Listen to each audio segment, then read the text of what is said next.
And we're live. Good evening, everyone. Welcome to Holy Crap, the VlogCast. VlogCast that comes from a skeptical point of view to answer some of the questions of why. The VlogCast started as a combination of spite and the Streisand effect from some people on Facebook I knew back from high school who complained that I wasn't doing Facebook right because I was complaining about the way that they were doing Facebook, which was to post up stuff that was absolutely incorrect, but they were posting the stuff that they liked, so they were doing it right. We also kind of go through the old idea that sometimes the journey is more important than the destination. I'm known as Shootin' Triple all over the place. You can find me under Facebook, G+, etc., etc., etc., all over the place under that name. I was originally born in Brooklyn, New York, raised on Long Island as a Roman Catholic family member. I currently reside outside of Buffalo, New York, and I'm an unabashed atheist. On the round table this evening is Joe. Wow, I'm first for once. Every once in a while I'm going to screw it around, man.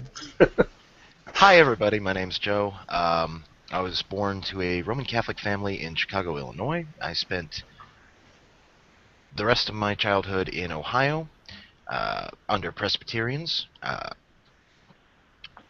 spent 8 years in the military, and now I am currently living in Pittsburgh, Pennsylvania as an atheist. Okay. And I'm missing Also, a little tag. That's all right. We'll get that in a couple of seconds. Also tonight, Unrenowned Tech. Hi guys, Unrenowned Tech here. I grew up in New York. I grew up in a family that had practiced two different religions, Judaism and Catholicism. I ended up practicing both Judaism and Christianity.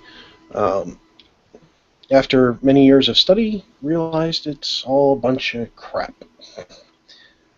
And I'm currently in Southern Maryland, having a fun time. Going north of the border now, Heretic Woman. Hello.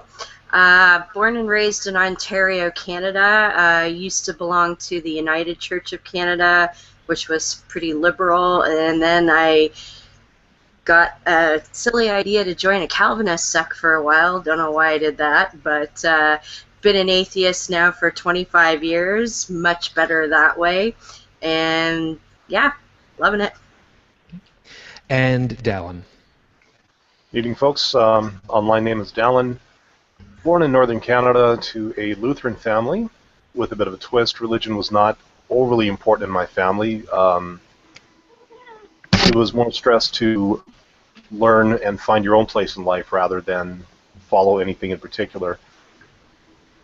A lot of the conflicts I saw, religious-based, were never really that important to me until I saw what fundamentalist people were doing, not only in my own country, but just south of me, too, and I decided it was finally time to take a side, and I chose the side of reason, skepticism, and, I'll say it, atheism.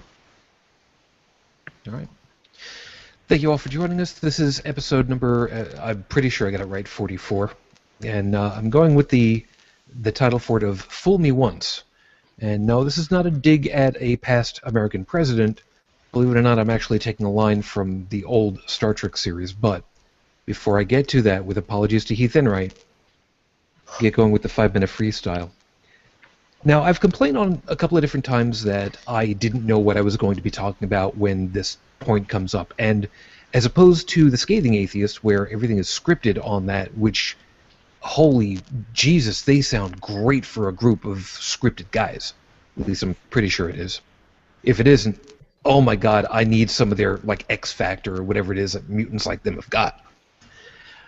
My problem is that I had stuff that I wanted to talk about from the time that we actually closed out last week's show, because we got to talking about some stuff after last week's show, and I'm not going to discuss it at this point because there are pieces about it that I need to properly explain in vague enough terms to not get anybody into trouble, but still specific enough to the point that I was actually looking to make in the first place. And then something happened. Something highly unexpected. Something that nobody saw coming. Really quickly, Joe, I want you to come off of mute for just a couple of seconds. Where were you last weekend? Oh, I was in Chicago. At? I was attending a furry convention called Midwest Fur Fest. And that's what ended up happening to my whole idea as to what I was going to talk about. Everything that I had that I was ready to go ahead and talk about as soon as there's no other way of putting it. Yeah, because that happened right as you guys were getting off air last week. Yes, it was. Short version. The furry community is a group of people who enjoy anthropomorphic arts. Short version, these are people who like cartoon animals. Everything from Mickey Mouse to the Transformers and then some. But that's neither here nor there. The furry community has been maligned in many, many different venues. For one thing, picking on the bronies. Whether or not the bronies want to be considered part of the furry community, when you look in a Venn diagram, guess where you are, guys, whether you like it or not. But then we've got things like MTV and Vanity Fair and CSI and all these sensationalist things. Dr. Phil, who have basically said that furries are effectively the dregs of humanity and baby children that just never grew up. And what happened at this con in Chicago is that at the hotel, upstairs, in the stairwell of the hotel, to use the terminology that's been used and I've heard, someone released powdered chlorine and left it in the stairwell. Now, for those of you that are unaware, chlorine is the kind of stuff that you use in very large tubs to make sure that people don't get infected with stuff from the community. You might otherwise call it a swimming pool. It's caustic shit. It's intentionally designed for destroying any kind of pathogens that might be in the water to make it safe, so that you don't get polio, for instance. Or at least that was what they thought way back when. This is going to link together. But what happened is that the stuff exposed to the air naturally starts to evaporate. And it gets into the air. And then it starts to do nasty things when it's combined with water. When you inhale it, it's getting inside a big sack of water. Chlorine gas does exceedingly nasty things to the human body. And whether you like the furries or not, whether you think that they're strange or not, whether you think that it's weird to see a whole bunch of these walking, dancing, shambling sofas along the side of the road with faces. If you're a journalist who is tasked with telling people what is going on in the community, your personal revulsion or mirth is no place in a position where you need to tell people 19 people got hurt. And if these morons actually knew what they had been doing, damn near 1,000 could have been killed or worse.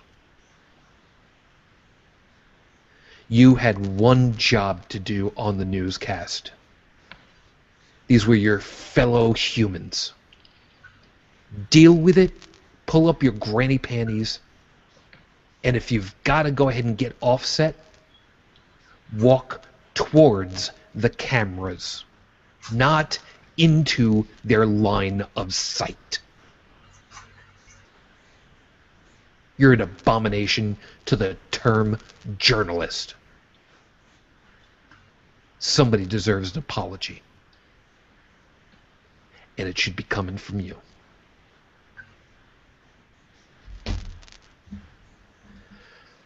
So tonight we're talking with the topic of, as Scotty best put it, fool me once, shame on you. Fool me twice, shame on me. And I'm one of those people that I learned of that expression from Star Trek, from Scotty, because as the expression states, look, if you caught me, you tricked me, okay, you know what?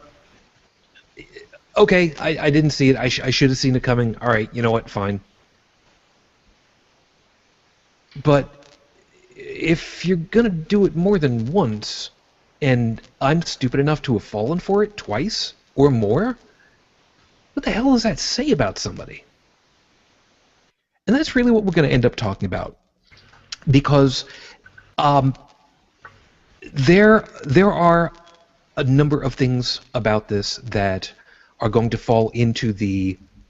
and I hate to do this. I hate doing these, so Kage, this is actually for you. I love doing them. Where's Witchy? What's the harm? Because there are two big ones in my head straight away, and I'm hoping that we're going to hit on these. So I'm going to give you guys the two that are in my head, and I'm going to pitch it past you guys afterwards to see if there's something else that you can think of that fits right on the bill. I mean, last week we ended up good talking about the low-hanging fruit with the people that we want to have our voices against. That was easy. That was fun. That was good. Here are the two that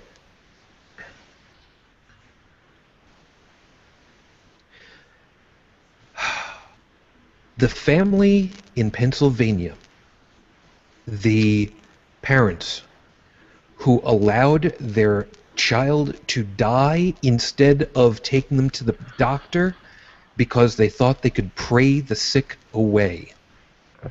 That's not the end of that piece. They got 10 years probation, weren't supposed to have another kid, did, and did exactly the same goddamned thing. They tried to pray the pneumonia away. And again, child died, and they are getting, I believe it was 3 to 7 years of prison time instead of what would have otherwise been a minimum of 8. But because it was a closely held religious belief, what are you going to do? Stop making excuses. That would be a wonderful How one. about that to start? Yeah. That's one of them. Wouldn't that be nice? The other one that was specifically bringing this one up for me is the prosperity parables or doctrines or whatever the hell it's called. The stuff where if you send money into our church organization so we can make sure that we can pay for this $20,000 camera that you've already paid for 3 times, God will send you down 5 times the amount of money in blessings and gift certificates and bottle caps so that you will be rich beyond your wildest dreams in the afterlife, or whatever the hell is that they're going to go ahead and talk on, that kind of thing. You forgot stocks and bonds too, by the way. I was gonna say, so how many bottle caps is it now to get through the pearly gates? Like, what's the admission price? Has it gone up? I don't even know what I think it depends as to whether or not you're using the caps from the Mexican import stuff with the real sugar, as opposed to the stuff that we get over here with. Oh, wait a minute! It's not just the real sugar; it's cocaine too. Could very So easily it be. depends Speaking on of whether somebody you. who's drunk Coca-Cola down in Mexico and heard all this stuff. Yeah. Actually, no. Pastor Manning, I know you're listening. Sorry, not sorry. So in other words, to tie together Dallin and Shujin's here, it's a matter of whether or not you're using Nuka-Cola or Sunset Sarsaparilla caps. Sure, whatever it is. I only know as much as that much. Well, I'm So- in big trouble because I've been using beer caps. I guess I'm going downtown then. Doesn't They matter. only accept beer caps at the cat house. No, chances are if you go into hell, they're going to be looking for the old pull tabs from the 70s. Nobody got those. All right, Well, so... All right, well... All right, so we've... some and good by the- old PBR. Oh dear God. They still use them. I'm sorry, you keep saying good. I do not think that word means what you think it means. By the way, Mary, thank you very much for tuning in. Well, he did put the old part on there, so we got to give him credit for that. Good point. Okay, so the prosperity doctrine, the Pray the Gay. Yeah, that was another one I was thinking of. So Yeah. okay, I kind of give somebody a freebie. The Pray the Ill Away.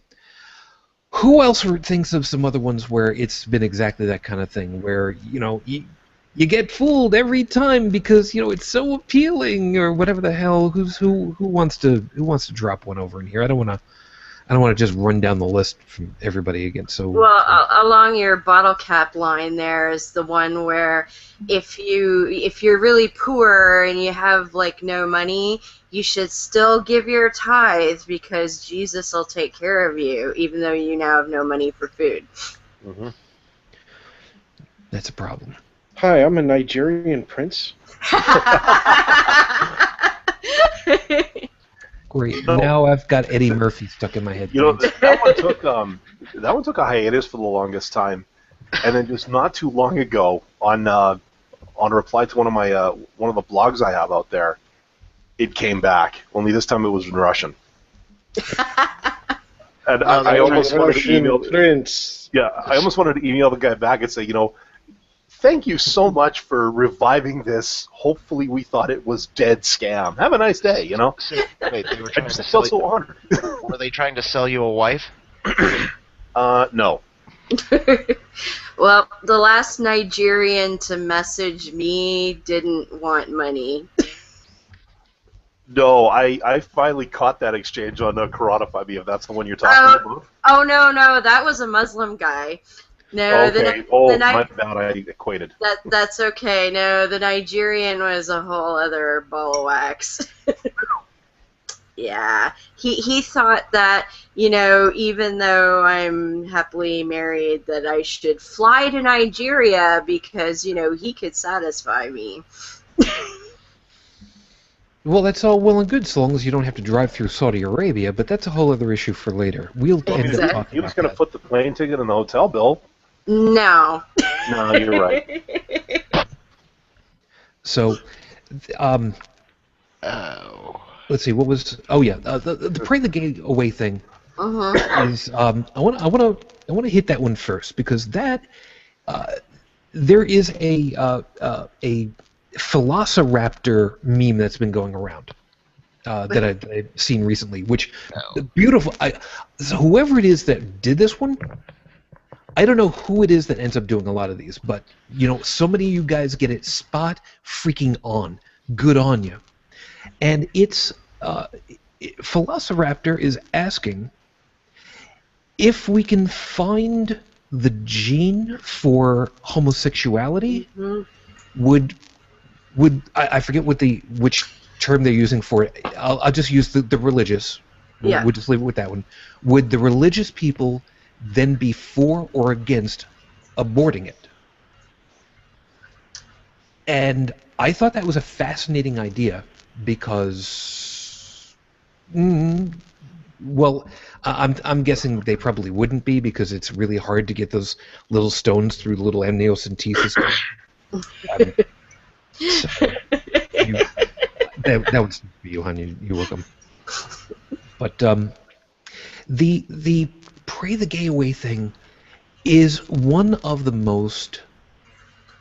It's one of the most heinous pieces of this whole thing because there is literally nothing to it of any substance other than the ick factor, and my book told me that you shouldn't be that way, which is god-awful annoying. There's also, I think, a monetary angle to it, too. Well, yeah. Yeah. The parents have to send the kid. Well, we're not doing this for free, even though we promote charity and stuff like that. So, at the end of the day, somebody's walking home with a pretty fat wallet, I would think. There was that, and if I remember right, I believe it was New Jersey finally came down a while. Granted, it's been a while ago now, and New Jersey in the United States basically came down at the state level and said this aversion therapy or whatever they want to call it. Reparative therapy. Thank you. Exactly. It's BS. It doesn't work. It does harm to growing, maturing children and young adults, and it will do irreparable damage to humans who are otherwise just fine, thank you very much. So cut it the hell out. It puts the woo in what the fuck were you thinking? That's Exactly. yeah. Yeah, and that's a piece of it that I hadn't thought about at the time too. How much woo? Yeah. By the way, Jesus never said he hated fags. He said he hated figs. That's right. Well, no. He hated fig trees. There's a difference. Yeah, Not he had a the real tree, net on the for those tree things. that it grew on. Yeah, Chris? because the fig tree was out of season. Yes. Chris, you get a gold star. Yes, because using the Q&A system, and by the way, Chris, thank you. And folks, yes, if you are here and watching live, please, by all means, please utilize the question and answer system. It's there for exactly this reason. If you want to send a text message, by the way, the phone number is there up on the screen that you can send it over to, voicemail or text message, 859-HCTV-554. The question that Chris had posed to us is, what you mean? Priests asking gay guys to get down on their knees? That's... Kidding aside for a second, this is something that has bothered me for a long time. Now, Joe and I grew up through the Roman Catholic grouping and all, which Sundays was not just Mass, it was calisthenics. Eey. Now, with the Roman Catholic Church, especially, because that's what we know about.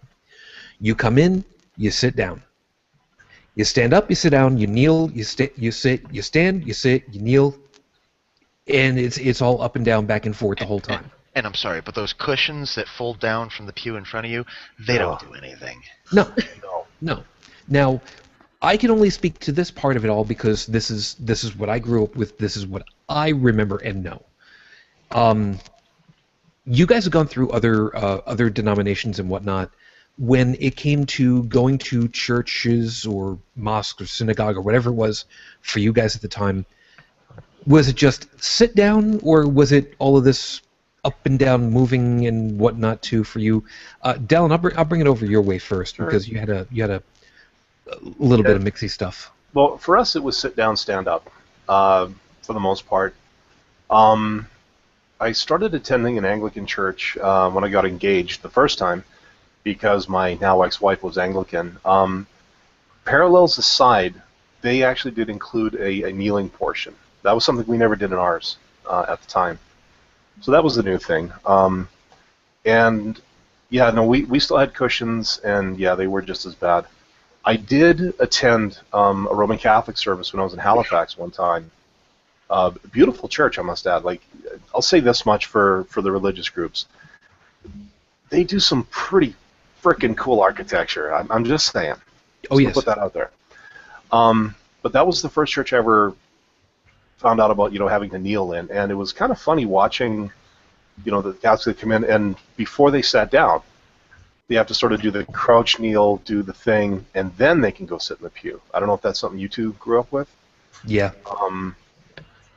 That I found, the amount of ritual I saw in there was actually a little unnerving.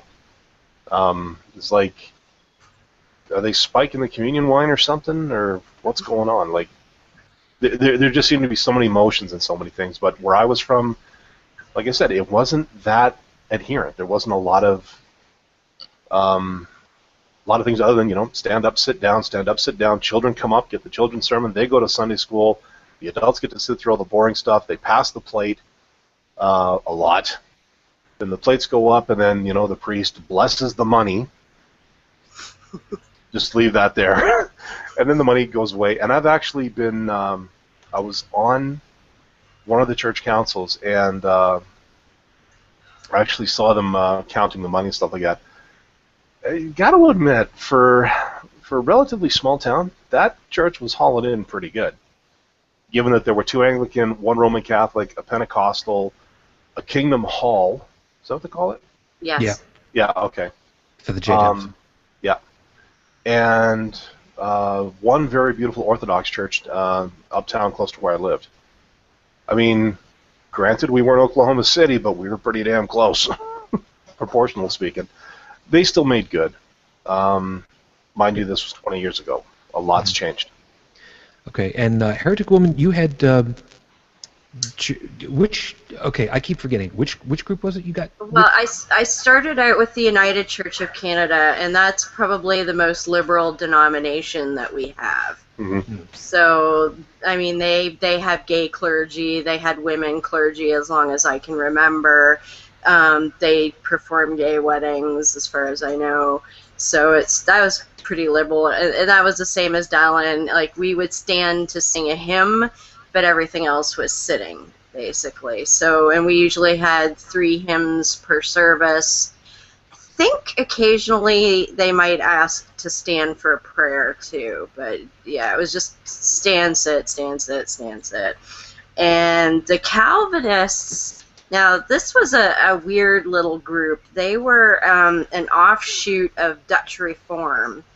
So, and they were mostly Dutch families. I just happened to be friends with one of the daughters, and they of course wanted to sucker in new blood into the whole thing. So, I don't remember. See, I didn't go to church services with them so much as they had a weekly sort of Sunday school night. So, and that was separate from when they do church.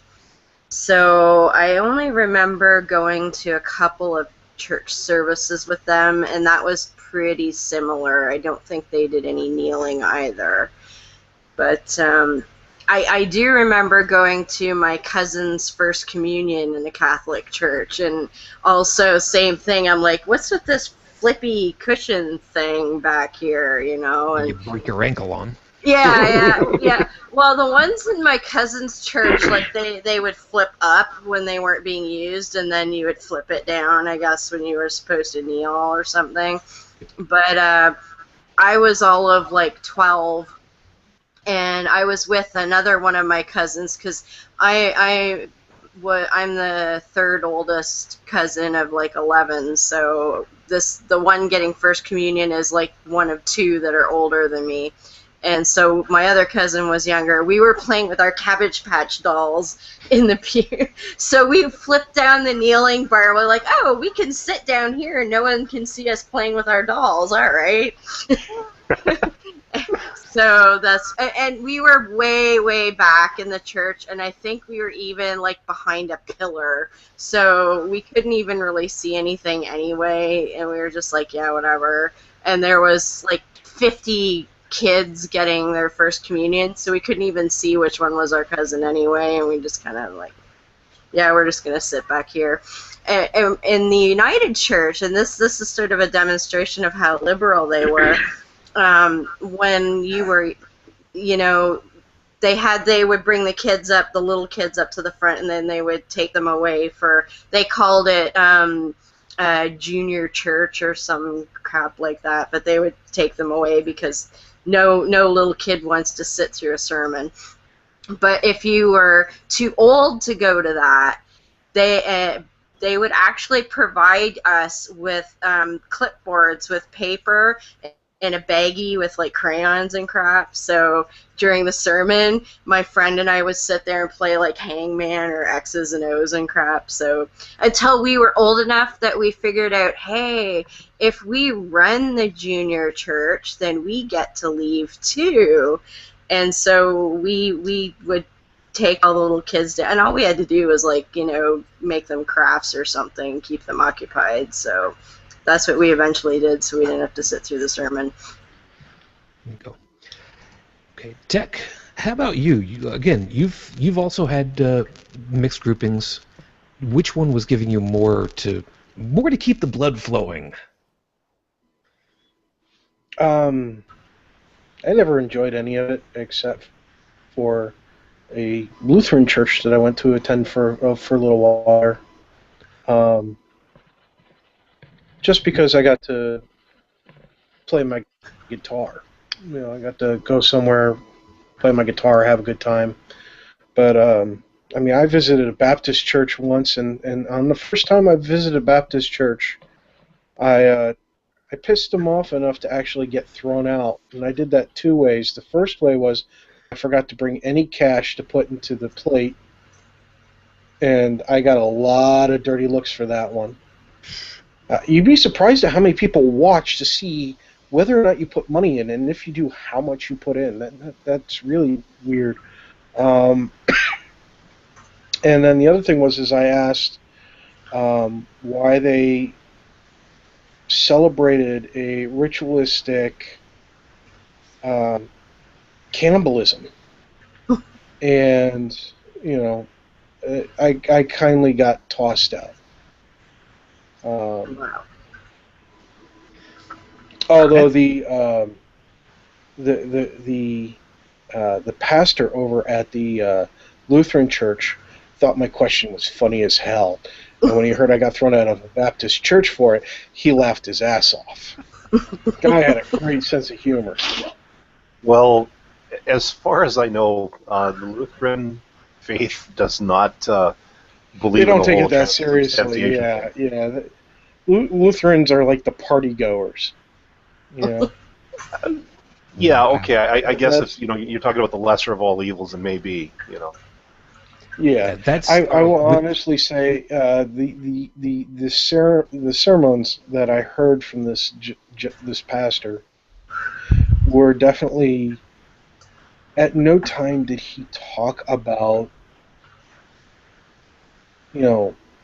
worrying about sin and hell and all this other stuff. He constantly, for the little bit that I attended, spoke about helping other people and loving other people. Don't judge other people because you don't live their life. You have your own life to live. Things like that. He was one of those rare few, in my opinion, that actually cared about other people regardless of what the text said.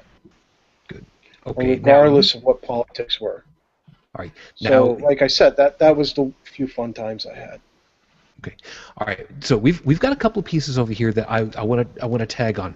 They're not going to sound like they're really lynching into the overall topic, but as usual, we don't deal always with the end of the answer, but getting all the different pieces that really go into it. So just give us a little bit on this one a second.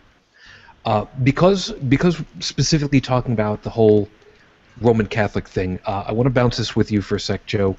The two things that were specifically mentioned, the ritual and / ritualistic cannibalism, which is the correct term for that is Ritualistic symbolic cannibalism. No, it's communion. well, that's yes, but the quote-unquote cannibalism part is what is called transubstantiation. Oh yeah. Now, the Because, other part, yes. Call it what you want. You're eating another Body human of being. Christ, blood of Christ. Yeah.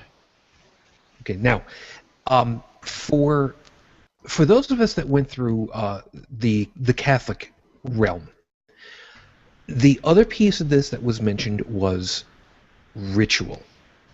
That was a big piece, and this is something that is it's really heavy for the Catholics. Now, you work with me on this a second, Joe. Now let's see how well we remember. You come into the church, you come in through the first doors, you turn to one side or the other, and there is a cup with holy water there where you are supposed to anoint yourself as soon as you come in. Or Touch. something akin to a fountain or something of some sort. Or a font of some sort, right. Theoretically, without so much E. coli, but, this is America, it's not Europe. We'll talk about that one another time. Check out with George Hraub or the Skeptic's Guide. They'll tell you about it but later. Okay, so you come in, you anoint yourself with holy water one way or the other, and you get whatever the pamphlet is for the day, for that weekend. You walk to whichever aisle, whichever pew you're going to be sitting in, and then I don't know if you guys had ended up doing it the same way, but it was you face the altar, you face forward, you drop to one knee, sign of the cross, tap, tap, tap, tap, and then slide over to wherever it is that you're going to be sitting, and then wait for everything else nice and quiet. You read over, you look and see, oh, they're going to be doing this reading, and they're going to be doing these songs. Oh, let's get the hymnal out, let's see what the pieces are, and let's just wait. Yeah, that initial submission to Christ thing. Yeah. Yeah. Now, this is the piece that makes it brings it all together, and really brings the reason for me asking about it this way. The ritual becomes the habit. No pun intended. The habit becomes learned behavior. The learned behavior becomes ingrained behavior. The ingrained behavior becomes normal. So, why does this tie into the whole fool me once? Because if you end up having people doing the same thing over and over and over and over and over and over and over and over, it becomes normal. It becomes something you just don't end up questioning. And Joe, you ask the nuns a question that they don't like. What are they going to do? Whack! You people, My knuckles. My knuckles. your knuckles, the palms of your hands were a normal. Yeah. What my mother, who grew up in the 50s, going to an all-girls Catholic high school, if they were going to punish you and they weren't going to rap you on the hand, they would make you kneel in the corner. You're not done. You want to try this out for yourselves? Try this out sometime. Get two rubber bands. Large rubber bands. Get about 10 number 2 pencils. Don't do anything to them.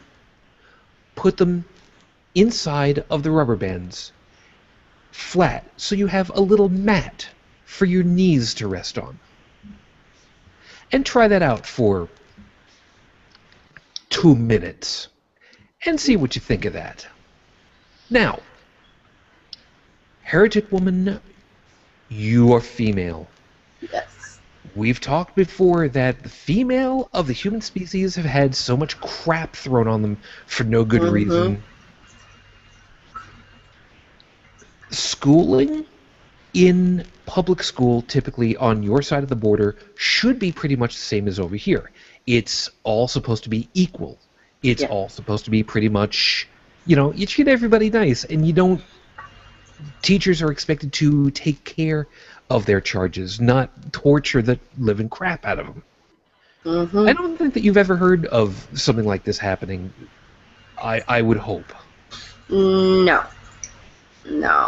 And I mean, my mother was a school teacher for over 30 years, and that would never be tolerated. I mean, yeah. Now, I mean, they were still giving the strap when I was in school, but that's, that was few and far between, and I think by the time I was in high school, that was pretty much done away with. Yeah, they got to bring the paddle back, if you ask me, but... Well, for us, there was the strap, but the only people that really got it were, let's just say you had to work to get that punishment. You had to be an exceptional douchebag to get that particular punishment. Yes. And the ones who got it, at least in my school, or schools, because I went to about 3 or 4 as I progressed up the grades, the ones who got it were the ones who really deserved it. And these were the same bullies that, I grew up with these guys, and eventually, I'm not one who normally believes in karma, but yeah, they eventually all made the same mistake of checking off the wrong person. Yeah, Joe, I'm going to get to you in just a second, but there's a perspective on this one I want to hit Tech for.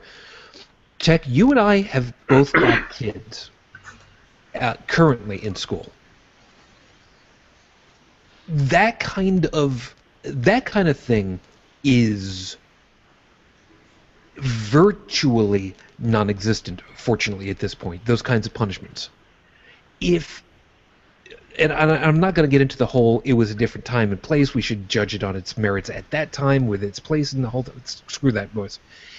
If a teacher were to lay a hand on your kid, how many police officers would it take to tase you and get you down?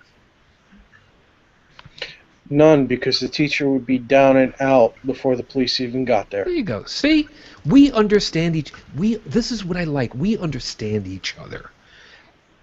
So, in seriousness for a second, It also though, helps when you have a martial arts background. you've also, I'm assuming, not heard of anything like that happening in current times. That kind of corporal punishment of some sort or other. I would hope. The only kind of corporal punishment I was ever on the receiving end of was that from my parents. And truth be told, I actually deserved it. Like, I can remember the one time my dad spanked me. I tried to put a penny in the electric socket. Ew. My dad is a very tall man, very muscular man, and in his prime, which was the time I tried to put the penny in the light socket, he, had his knees been in better shape, he could have probably been a front linesman on a football team, pretty much any football team. He didn't need a belt or a switch or a spoon. He took his hand. I'm an adult. His hand is bigger than mine, as it is now. And with one hand, he didn't make me pull my pants down, none of that. He just bent me over his knee, one pow, and I couldn't sit for 2 hours. Wow. But he told you why, I would assume. Oh yeah, he cried for hurting me. He explained why he did it, and it instilled a lesson that I never forgot.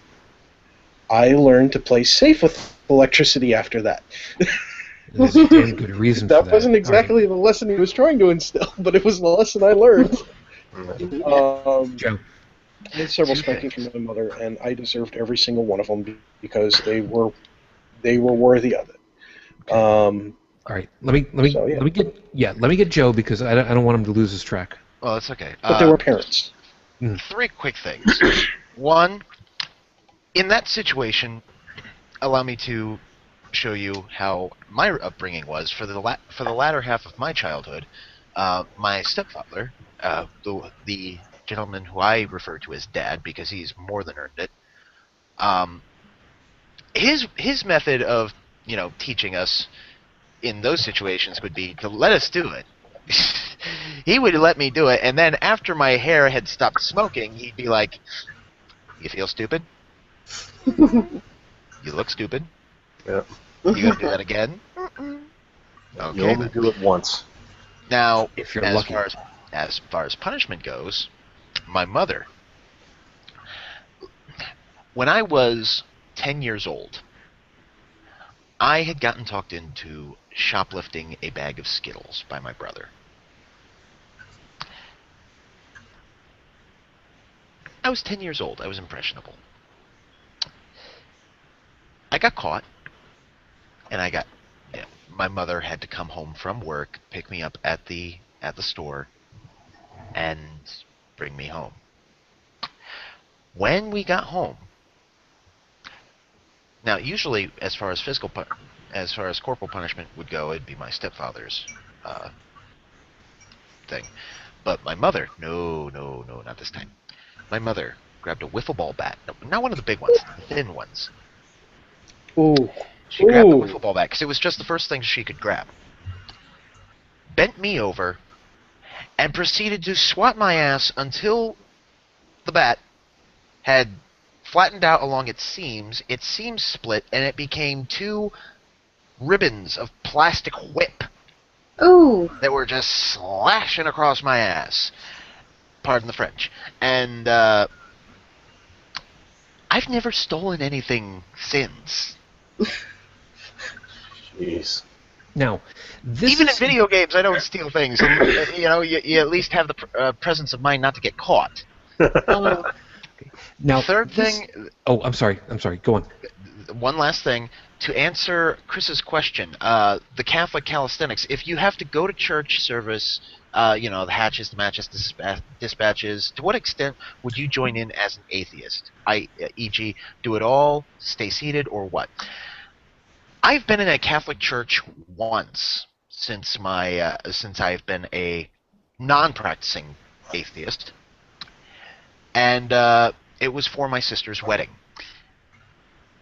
She is still a devout Catholic, and while I could feel the slight burning sensation on my feet, I did survive the process. So there is that. Okay, so what is... I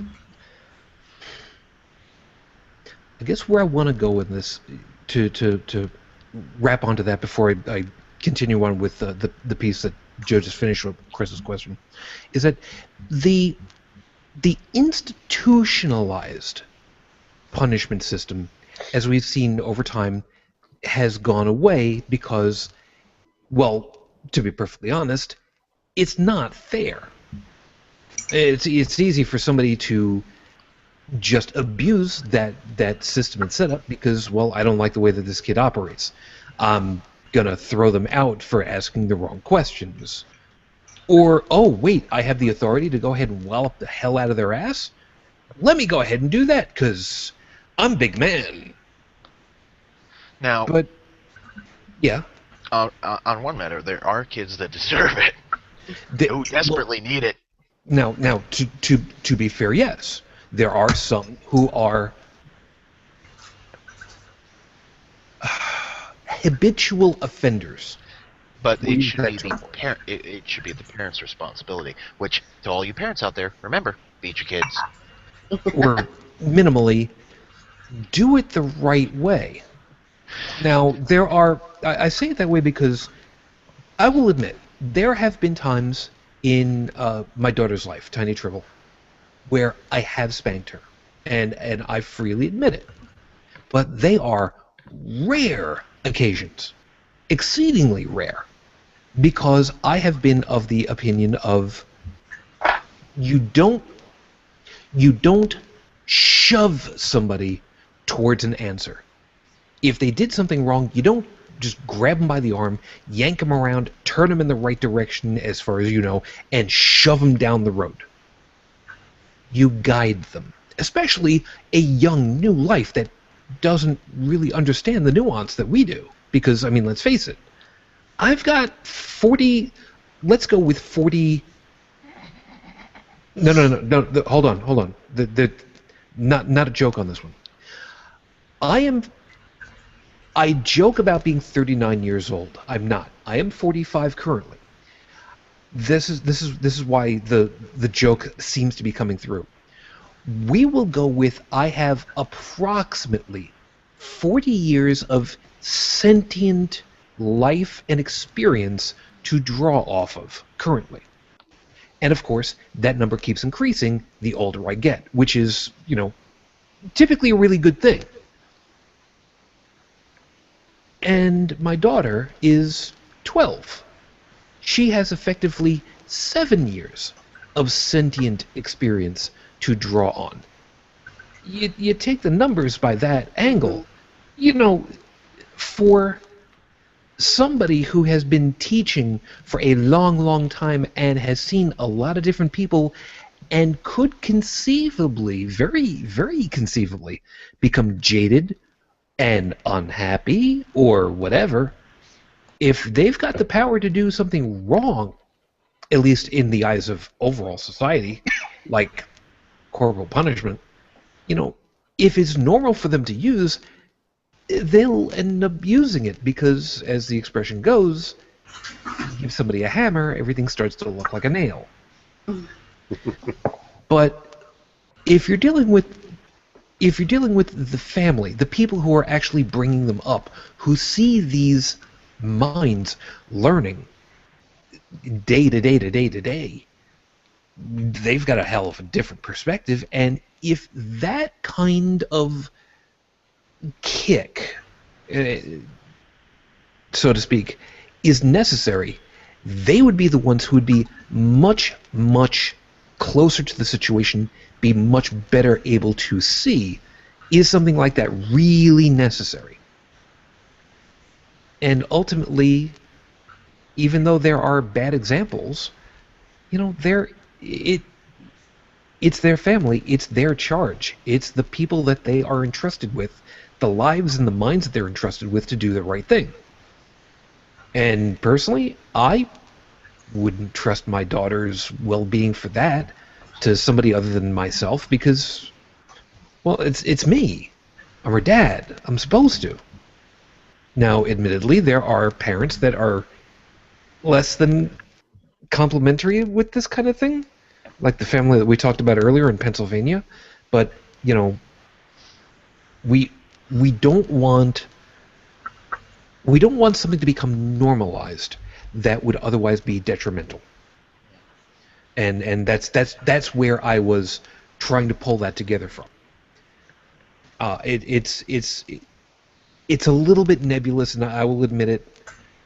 I tanked up on some drugs earlier, so I think it may be because I normally this part of the show I would not normally be talking this much, and I'm just suddenly realizing that. So good on me. But even though it's not exactly with it, there is actually a link in with this. Chris's question, and by the way, who was it that Aftab? Thank you very much for commenting. I don't know that you're still watching, but if you are, of course, thank you. Do appreciate it. But the question that Chris posted was regarding the Catholic calisthenics, the whole mass thing. If you have to go to church service, to what extent would you join in as an atheist? Would you do it all? Would you stay seated? Or what would you do? I think something like this has been answered by a lot of other folks who've been asked a very similar question, and this actually does still tie into the whole normalization thing. For us as Catholics, Joe, you said that you've been in church one other time for the wedding. When you were in the church as the service is going on, did you feel the compulsion to follow along with responses, the standing and the sitting and the kneeling and the where it was just like it's almost outside of your teeth, but you just suddenly just clamped your mouth down on? Yeah, and now that was the only time I've been in a Catholic church since, but I have gone like with my mother, my father, and my grandmother to their Presbyterian church a couple times, and yes, I see it as a respect thing, because it's something like when I was overseas in the Middle East, when you are in a Muslim household, like when you're invited for dinner, which doesn't happen often, obviously, but I've done it once or twice. I've had dinner with them, and I don't observe the same practices as they do, but out of respect for their culture, I at least go through the motions with them to show that I respect you and your position in the world. Just being nice, being neighborly. So while I would not partake in the prayers or the praise, the process of at least going through the motions, yes, I do actually go through that. Okay. Tech, for folks that might be visiting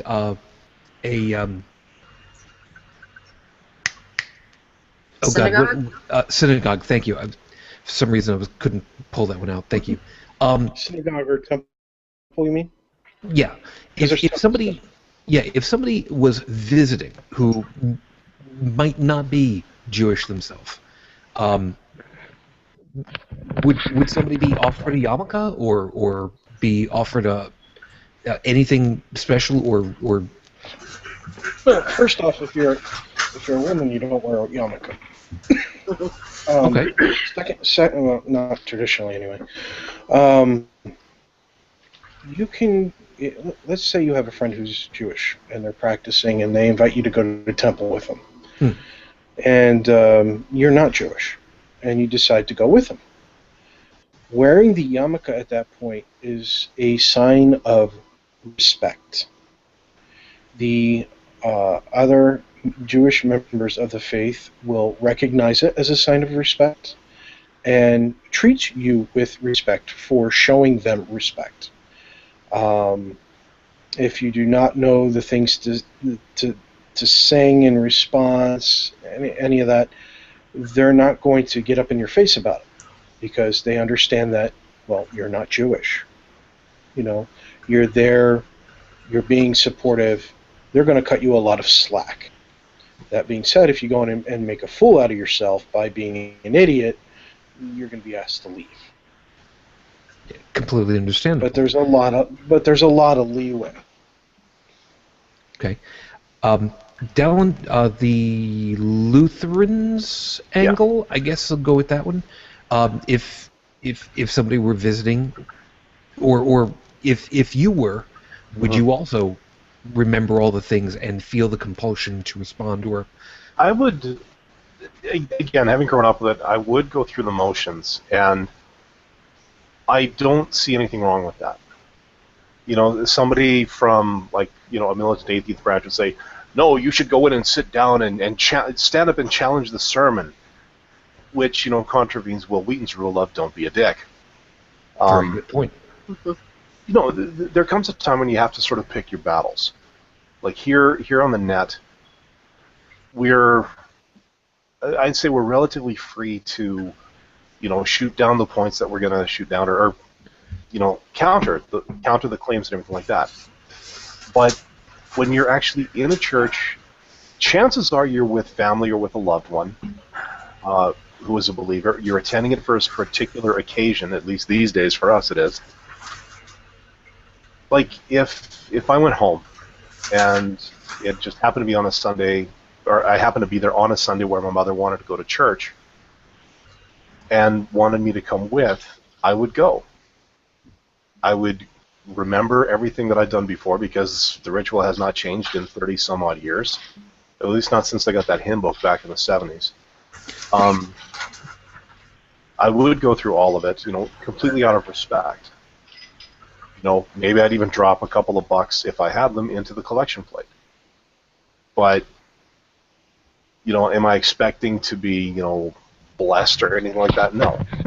It's like everyone else has said here. It becomes a sign of respect, as in, I don't buy into what you're selling, but I'm going to go through the motions because I'm in your camp. Okay. They don't mean anything to me, but I'm going to go through them anyway, and then I'm going to go enjoy an absolutely wonderful cup of coffee that you guys make every Sunday. You know, there is a goal in mind. And after service, there was always, like, you know, coffee, and then people would bring desserts and stuff like that. And quite literally, that I think the knowledge that was coming was what got me through so many of the sermons back in the day. I was about to say I was about to say that you were going to say, you know, and after we get done with all this, I'm going to go ahead and have myself a bacon wrapped shrimp sandwich with cheese over here at the deli. You know, amazingly, as I recall, in all the years I'd been there, nothing showed up with bacon. Hold on. Yeah, Jeff. Two things. One, Yeah. since you had to mention it, my stepdad makes this awesome little finger dish. Chicken liver, marinated in beer, wrapped in bacon, and then baked or grilled. It's delicious. Speaking of beer, I'm coming to visit. Second thing was on the subject of, you know, the whole thing, and as I had mentioned before with being overseas and doing something similar with families over there, I'm always for learning, whether it be a science matter, not so much on math, uh, but particularly history and culture. I love learning about those, and I see such cultural exchanges as a learning experience. I may not get the same thing out of it that say a Muslim would, but think of it this way: if we didn't have such cultural exchanges, you wouldn't have had the Muslims who or the well, yeah,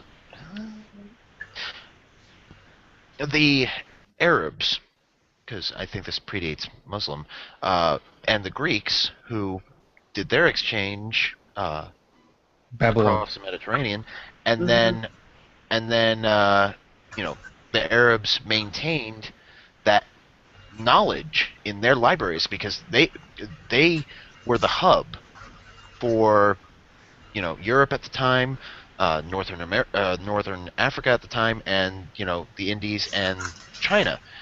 They were the hub not just for trade but for culture, and they had collected so much knowledge that they maintained, and they openly welcomed it and disseminated it. And if not for them, after the fall of Greece and Rome, and when you had the European Dark Ages, which really weren't that dark, if not for them, that same knowledge would have been entirely lost to time because they're the ones that actually disseminated it back toward Well, everybody, Europe really. during the Renaissance. Yeah. Mhm. All right, and I Heretic think Woman? Yes. Oh, sorry. Yeah. No. The Calvinist side of it, wasn't it? Yeah. Well, that was. I didn't really go to church much there, but I actually, my husband's family are Lutherans as well, and that's the only thing I've had to go to in recent times. But I will stand when everyone stands, but I do not sing, and I do not bow my head when people pray. Yeah, that's I will stand there and be quiet, but I will not actively participate in any of the ritual stuff. Now, I would be tempted if somebody got me to go to a Catholic church. I honestly would be tempted to go try and get communion just to see if they could figure it out, but I probably wouldn't. I would think about it, but I probably wouldn't. It's not worth it. I'm sorry. The wafer is terrible. The wine is bitter. You know? Well, see, in the church that I grew up with, and both of them, there was no actual wine. It was grape juice and little cubed bits of bread. So, but I've heard that you can actually order communion wafers online, and I've been tempted to do so just to have some fun. But Put a little bit of peanut butter between them. If I were to describe the taste, I would actually have to refer all of us here to Heinlein's "Stranger in a Strange Land." Nope. I always said that boy needed some salt. yes. We'll just leave it at that. Now, Joe, before we go on, Joe, I think this place you were talking about for the, pardon the pun, the cultural mecca of the day, I think was actually Baghdad. Yeah. Yeah. Which Did we that's manage to get off topic again? Which I'm sorry to say, time has not been kind no. to Baghdad. No. A lot of things have not been kind of Baghdad since 1100, when it all started to fall apart. Yeah. Tech, you had something that you were trying to say? Did we somehow manage to get off topic again? Not exactly, believe it or not. And like I said, this is one of those ones where this is really the meat and potatoes of the whole rationale for doing these shows, and I'll explain how this actually all pulls together in a second. I've heard some other people who have talked about exactly this topic about what do you do? Do you go through the motions? Do you not? I am now of the opinion that if I were to go back to a Catholic church for any reason whatsoever, would I go through the motions? No. Would I sit? Yes. Would I stand or kneel? No. Because at that point, I am not part of that group. I am there as an observer. I am there as a person to be part of the experience. Does that mean that I end up getting blocked from view up to the front? Yeah, okay, whatever. But truth be told, me, at this point, I'm not part of your in crowd. And I'm not going to insult you by going through the motions of something that I don't believe in any longer. And truth be told, do you really want somebody who is not part of your group to be trying to blend in so that they're inconspicuous? Now, I know I'm kind of, stretching it just a little bit here, but that's the way that I feel on it. And there are some people who feel the same way, and there are a lot that don't. And ultimately, so long as you're not being a dick about it, I don't think that it really makes that much of a diff. That's the big thing. Yeah. Yeah, so long as you follow. You see, this all ties into the nail, given a hammer, everything looks like a nail kind of thing that you stated much earlier in the show. And it also ties into, the repetition of, once you get used to something constantly happening or being said, it becomes the norm. And that's where the fool me part comes in. You've got these groups of people who have chosen to fool others. And whether they do it knowing that they're fooling them or whether they believe what they're saying is the truth, but they can't prove it, and they've just accepted the truth on blind faith, you are getting thrown into a group that you are the antithesis of that group. Why are you there? Is it that important that you show up for that friend or that loved one? Or is it not that important? Does your friend or loved one understand that, your state of mind is the complete opposite of what they're trying to get you to come to?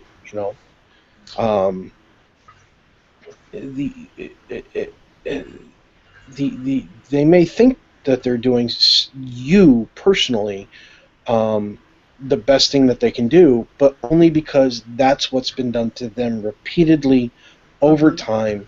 And depending on when it started, it could have been all their life, and that's the one thing that they know. They know that if you go to church every Sunday or you go to temple, every week, that you're going to be saved. And here's this friend who isn't being saved. I've got to save them, because that's what it preaches. We're gonna preach until they convert, or we have to cut their heads off. Wait, no, that's another religion.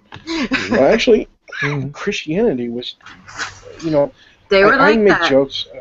I make jokes about Islam, but people don't really realize they choose to be ignorant of the fact that Christianity They were was just as violent. bad. Yeah.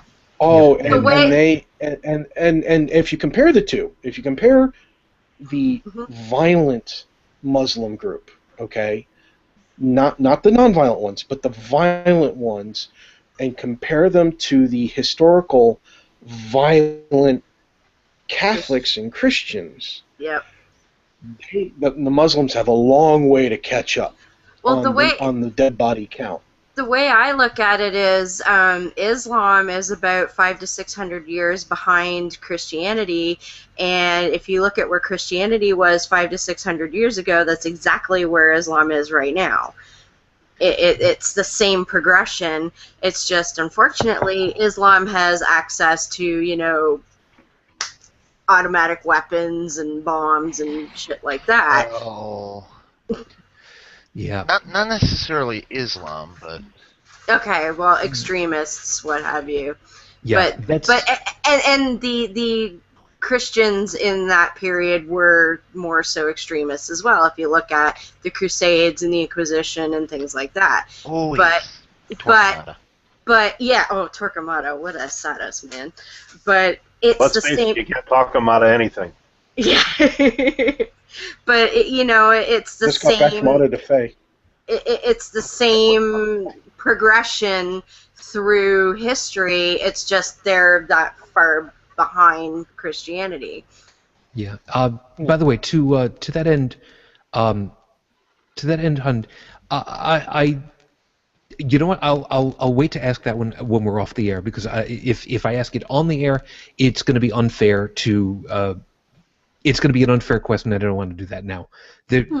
I will explain to you guys later date on the show, not right now, because, like I said, brain is getting a little bit on the fuzzy side, so I don't want to screw anything up at the moment.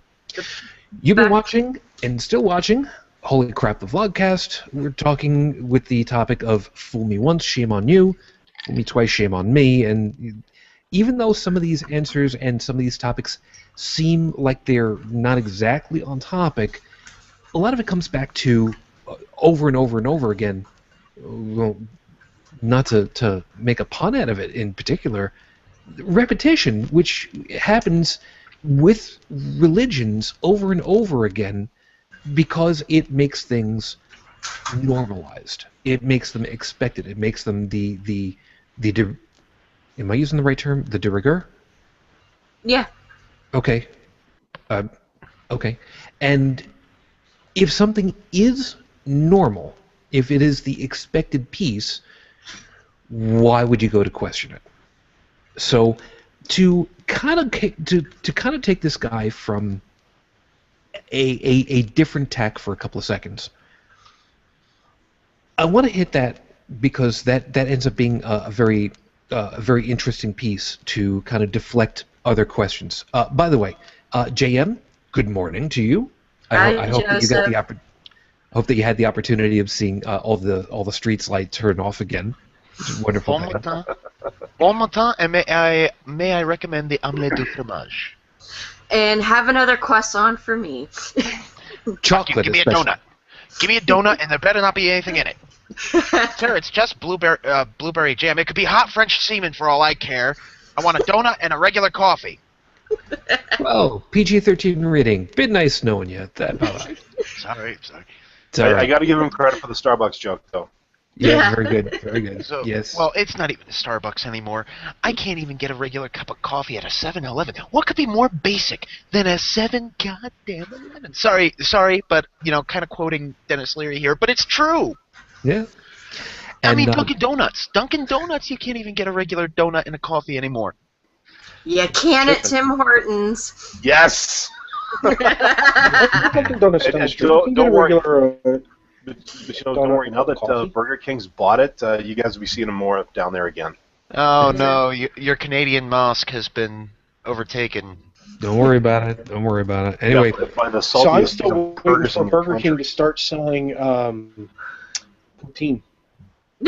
That would be wonderful. Actually, up here they do. Mm-hmm. I will say this much. Send it down here. I will say this much. I would not consider myself a connoisseur or a snob, but I will say this. That particular one is the worst. Because their gravy is about 90% salt. Ooh. Yeah, we'll talk about that. We'll talk about that later, because I do want to talk about cross-cultural stuff that's really good. Joe, real quick on whatever you got. Well, actually, I was going to go ahead and kind of take us off of because we have been on a little bit of a religious thing, but we're not specifically talking about religion here tonight. No, as a matter of fact, I'm going to be going completely 180 degrees on this one. So if I may go ahead and toss one in real quick of my own, since this is episode 44. Dirty Harry, how dare you lie to me? The 44 Magnum in 1971 was not the most powerful handgun in the world. How dare you lie to me? How dare you? Okay, so what was? And so help me if you say a howitzer, I'm gonna kick your butt. Handgun. Yeah, it depends on how big your hand is. Handgun. And no, it was the 545 Casull. Wait a minute. Isn't that just an ammo type? That just required a particular gun to fire it? The power of a handgun, when you're factoring in for rifles, the length of the barrel does play a factor, but usually in handguns, the power is mainly determined by the cartridge. Okay. because there's not much barrel for it to travel through. So Yeah. it doesn't have a long time to be under those stresses and pressures that accelerate it. That's why United States of America, proving that we know about guns more than anybody else for 150 plus years. actually And I scare people in America with how much I know about guns, simply because it was kind of my job and it's kind of my hobby, as you probably noticed before. I'm sure I Sadly, have I don't absolutely no have the idea. shot. I had the shotgun here with me for that one episode where we were actually talking about gun law and such. But I think I've put it away up in the closet, so no guest appearance from the shotgun. Can't imagine why. Okay, some of the other stuff that does come through the Q&A, by the way, and those of you that want to take advantage of it, please, thank you. Chris, was I making a reference to the disgusting Ukrainian communal spoon and the water troughs and the holy water and oh, absolutely. Absolutely. And that was positively revolting. Absolutely revolting. For those of you that don't know, earlier this year, 2014, I think it was, they did somebody did a study and checked out the holy water fonts, et cetera, in a lot of different European houses of worship. We'll just call it that. And the amounts of E. coli, for one thing, were absolutely astronomical. And of course, they did that after I played in the holy water in Quebec. Of course, but course. that wasn't Europe. There's a whole I guess different it doesn't thing there. help if Yeah. I at least sat in the holy water. I am so glad that when the Lutheran church that I went to, when we had communion, the wine came in their own individual shot glasses. Nice. Funny you should mention that. If you think it gets that Remember, bad, sip, don't shoot. if you think it gets that Right. bad, Okay. I stole glances at people beside me. They were knocking it back like it was a B-52. Who are we fooling here? Joseph. Actually, I remember old people doing that, and it was just grape juice, and they're like, phew. Well, technically, Remember, They're it hoping was to the feel the Virgin power Mary, of not the Mary Holy with the Spirit through the cherry. alcohol. Yeah. Joe. if you think the Ukraine and Europe were bad, imagine how it must be in Mexico. Ooh. They got to hit it. Well, okay, from They a get north. they've got an immune system buildup, so Yeah, they do. We don't. So yeah, if you're trying to do that respectable thing down there, like doing the rituals Exactly. and stuff like that, yeah, met up. Look, get the tequila, but don't get tequila on ice, okay? Really. Well, now, actually, See, I'm a horrible person. If I was in charge of refilling those things, I'd be putting a diluted version of hydrochloric acid in there. Ooh. Actually, you see, that's kind of what happens when you do mix chlorine with water.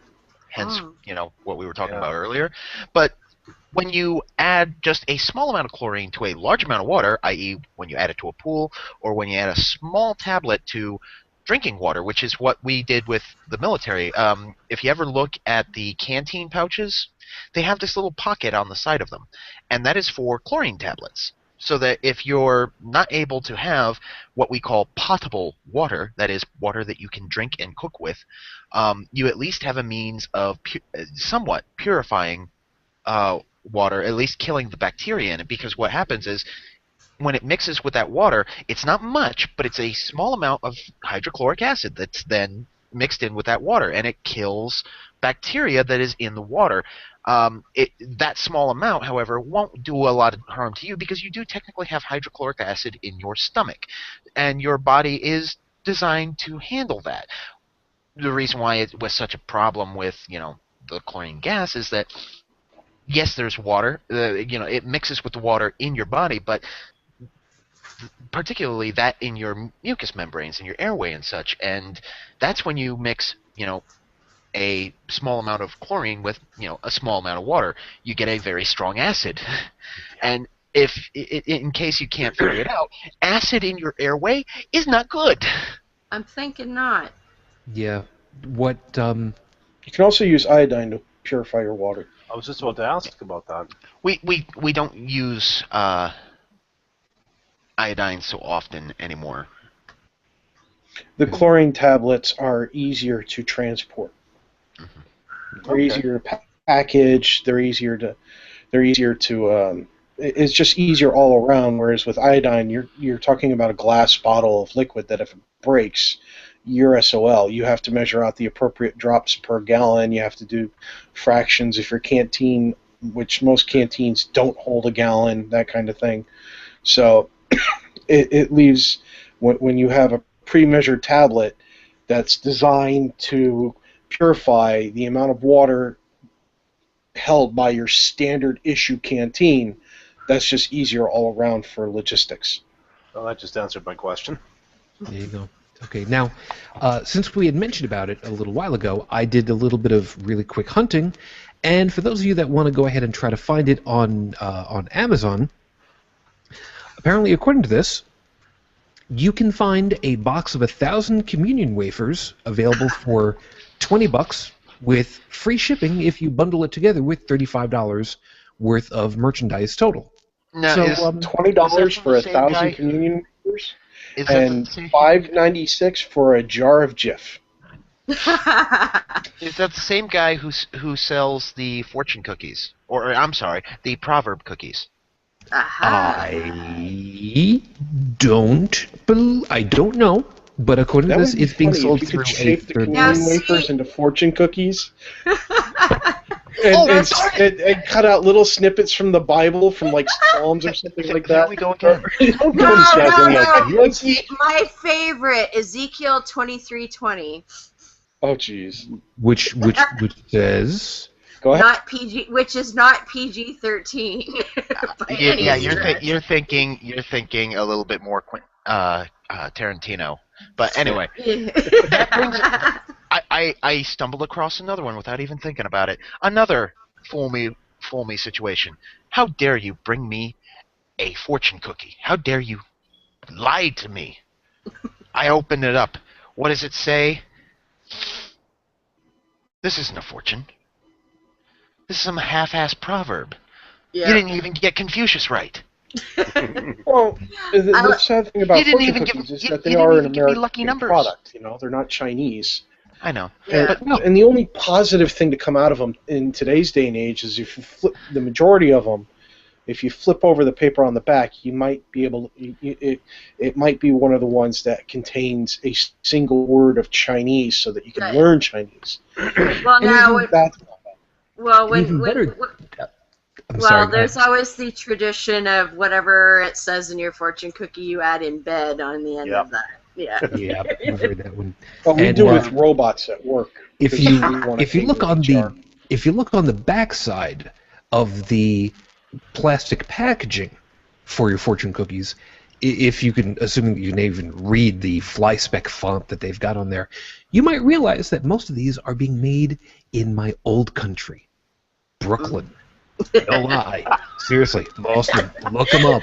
You'll see. I'm quite You serious. flip over the packaging, expecting for the once in your life to see a product that actually says "Made in China," And it it's says "Made in not. USA." Yeah. Yeah, in Brooklyn, no less. By the way, if you do go looking for the communion wafers, yes, you can find them in groups of 1,000, 500, 100. You will also be able to find the little single-serving cups of grape juice, hermetically sealed. So if you need to go out somewhere, you can just go, oh, we need to serve you. Okay, here's a little cup. Let's open up the first top. Here's your wafer, and here's the next piece of it. Inside of it, here's your juice. Drink and eat up. Congratulations. And if that's not enough for you, if you really need one of those belt change pouch things, they have little guys, almost like anti-Pez dispensers, that will actually hold them in a metal container in a tube, and they will shove out one after the other, so you can hand them out to people that way. It's like I do not lie. hermetically sealed Jesus juice, huh?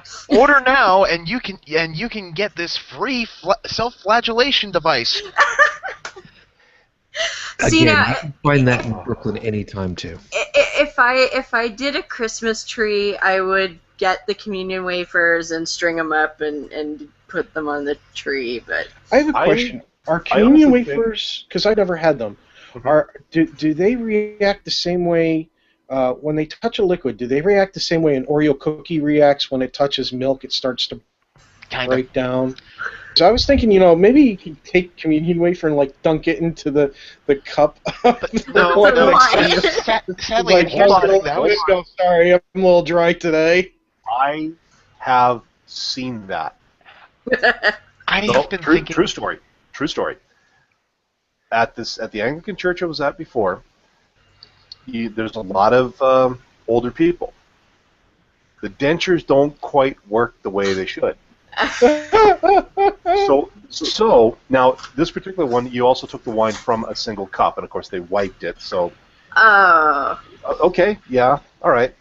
I'm still alive, so apparently I didn't catch anything, and I. Well, I'm thinking bits of wafer floating around in there. Yeah, you just put two and two together. The priest would actually dunk the wafer in and then give it to those people who had trouble chewing, or who were maybe told leave your dentures at home because God wants you as you are. I don't know.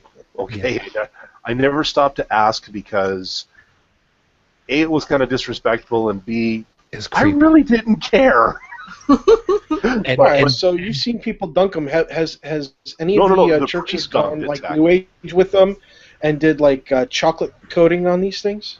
That would rock. Well, you see, you just had me thinking. The next time I do a party and I'm going to make like a cheese and salsa thing, instead of tortilla chips, I'll go order some communion wafers. That's block of Velveeta.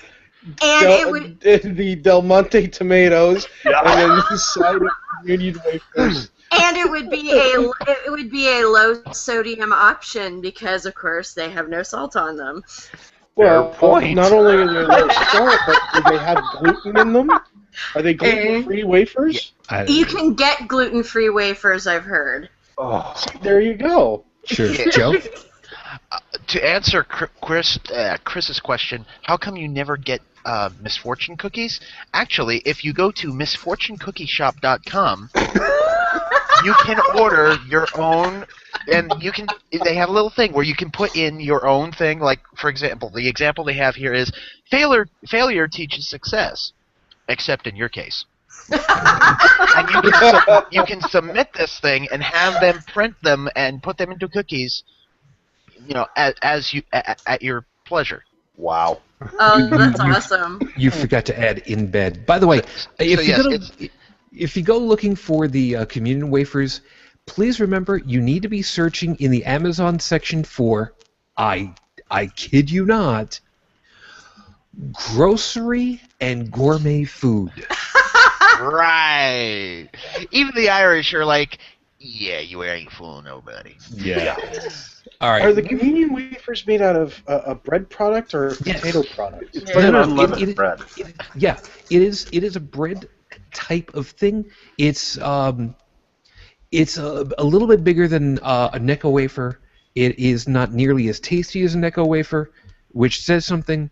Wait a minute. If it's a bread product, what we could do is we could grind up a bunch of them and then use them to do the bread coating for the pork chops.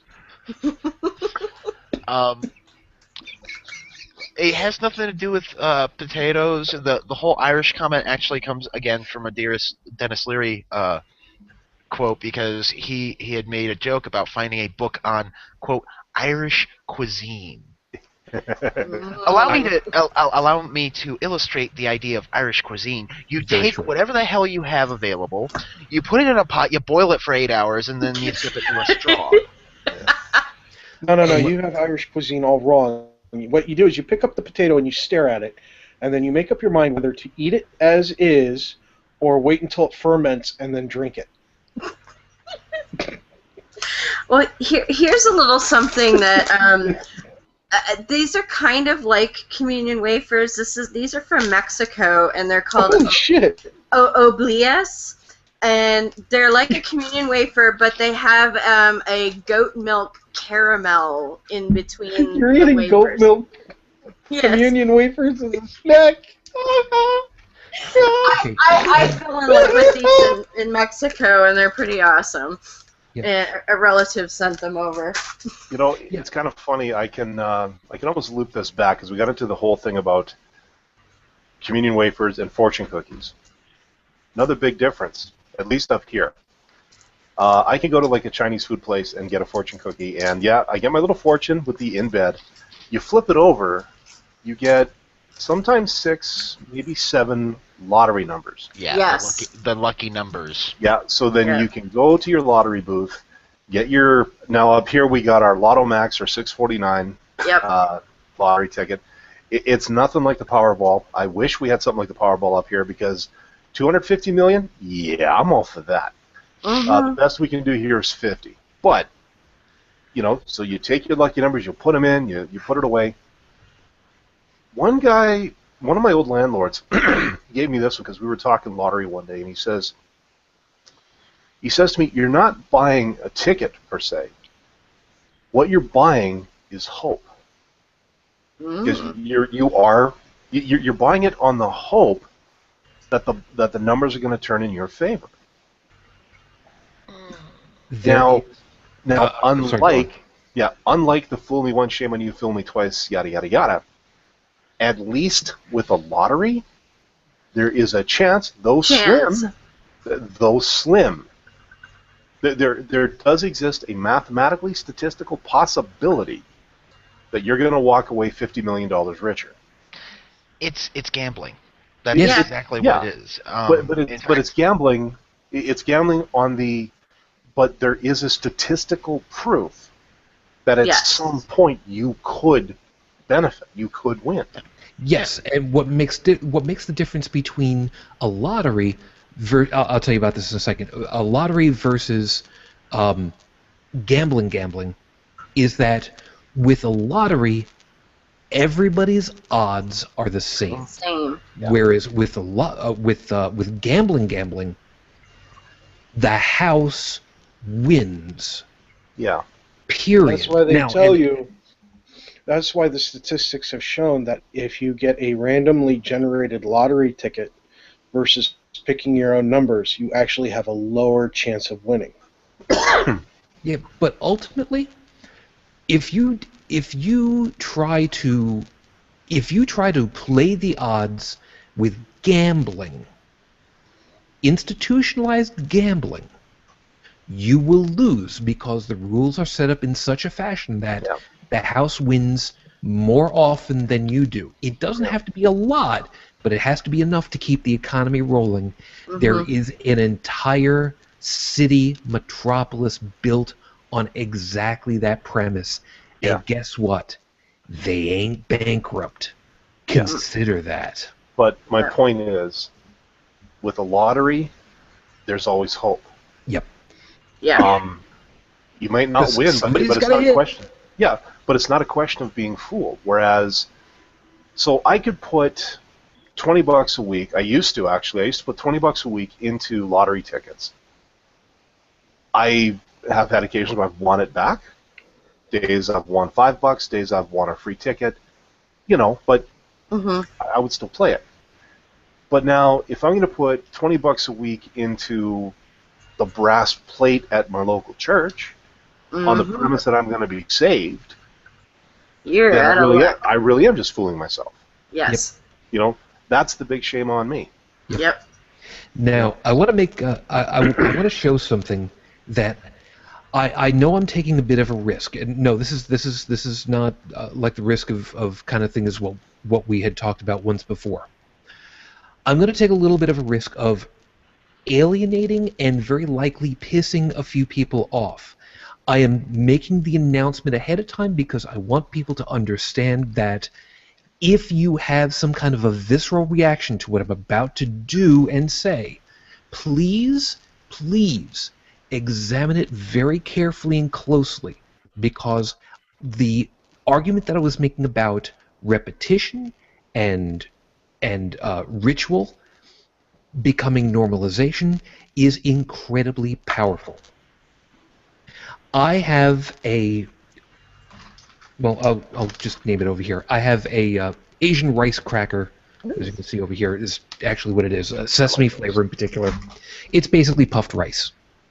This is about the right size for. It's actually a little bit bigger than what most Eucharist wafers would be if you were to go to a Catholic church. Usually, sometimes they get the like really big ones and they break it up into pieces and corners and whatever the hell it is. Usually I see them at the like quarter size. Yeah. Mhm. Yeah, how you can get a corner out of a circle, I don't know. Maybe that's part of the mystery of the thing. But anyway,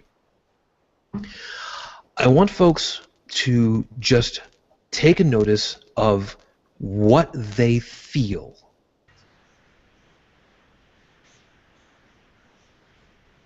Through him, with him, in the unity of the Holy Spirit.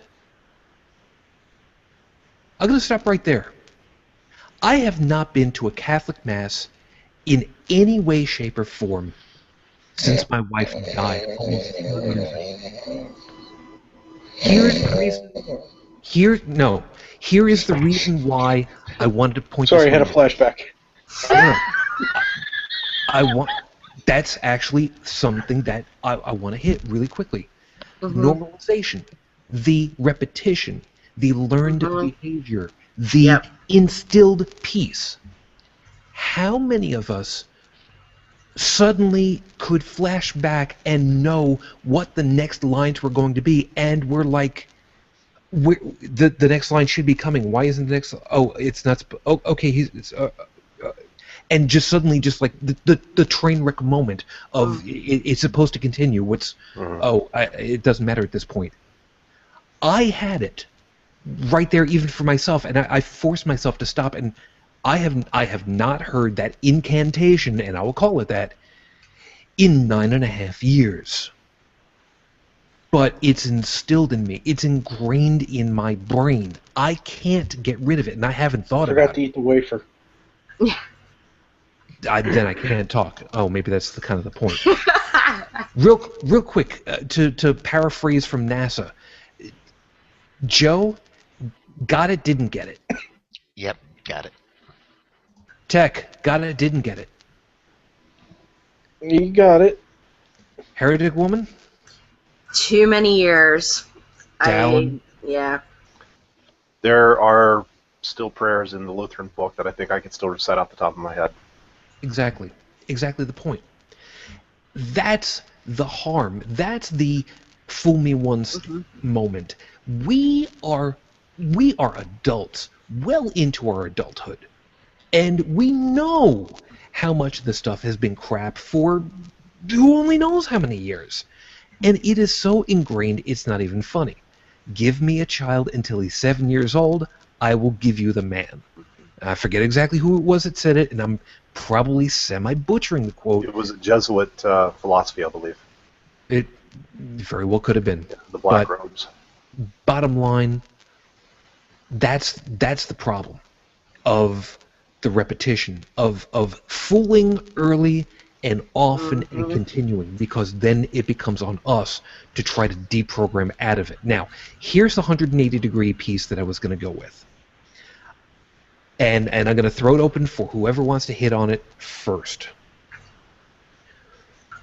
When we deal with religion, or pretty much anything that doesn't have backing, which is almost exclusively religion, you turn it on its head, turn 180 degrees, science and experimentation and learning. Where does the fool me once piece happen in science that we can think of? I can think of one off the top of my head, although I'm kind of fuzzy on the specific details, which was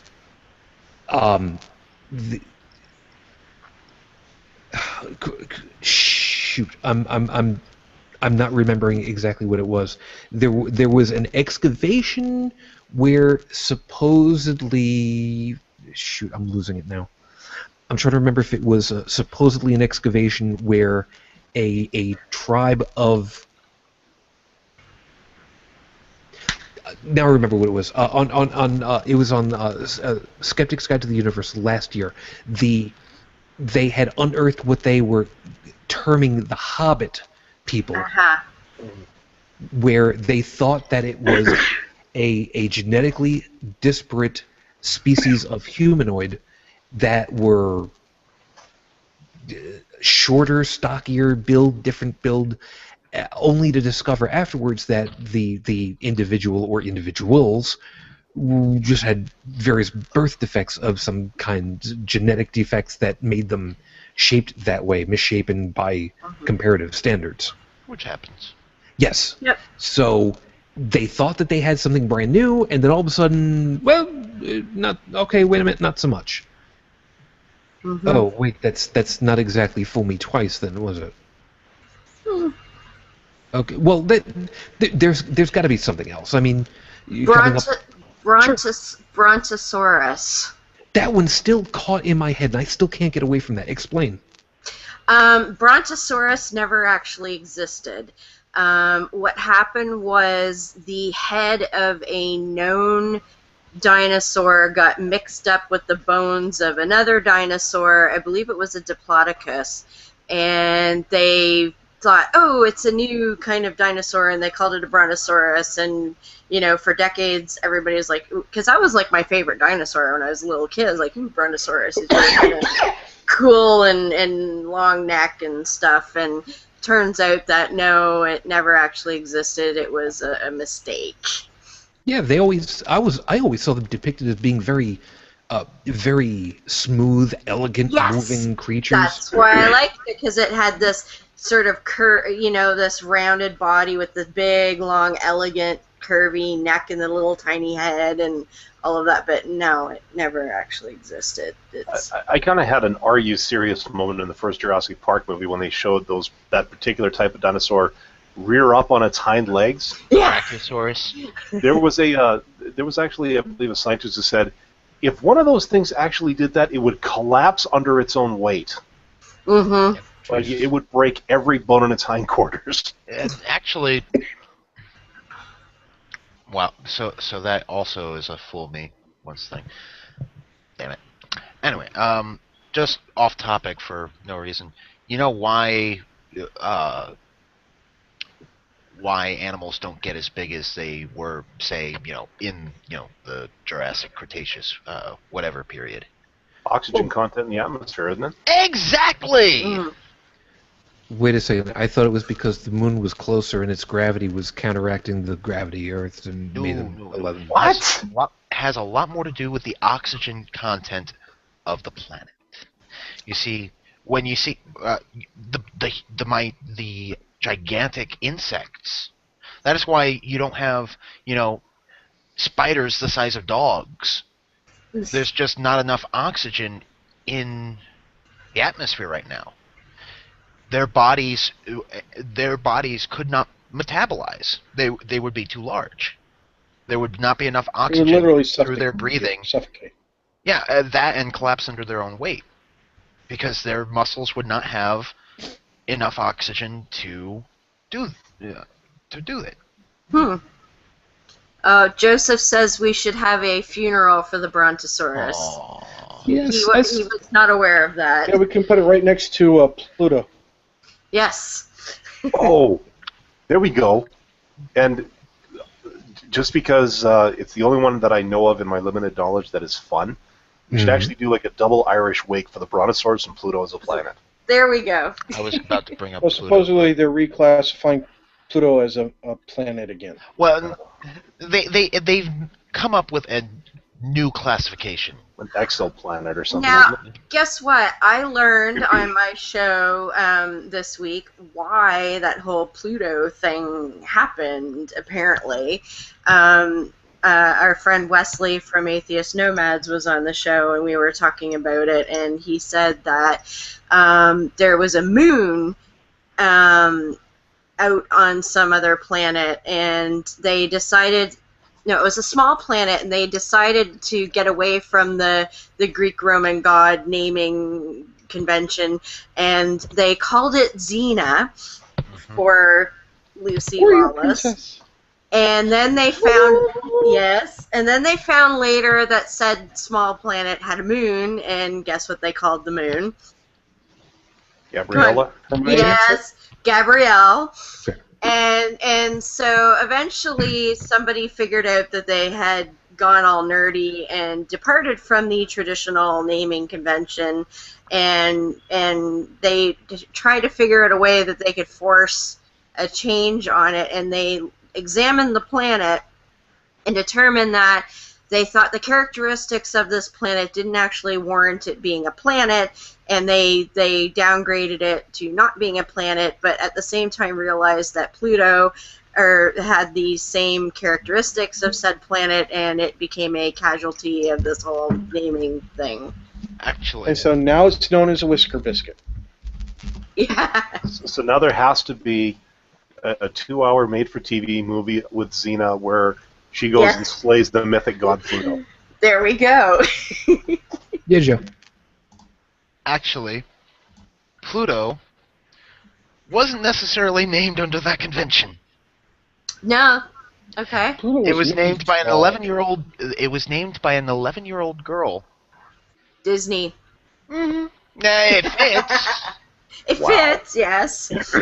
But it was actually who was it?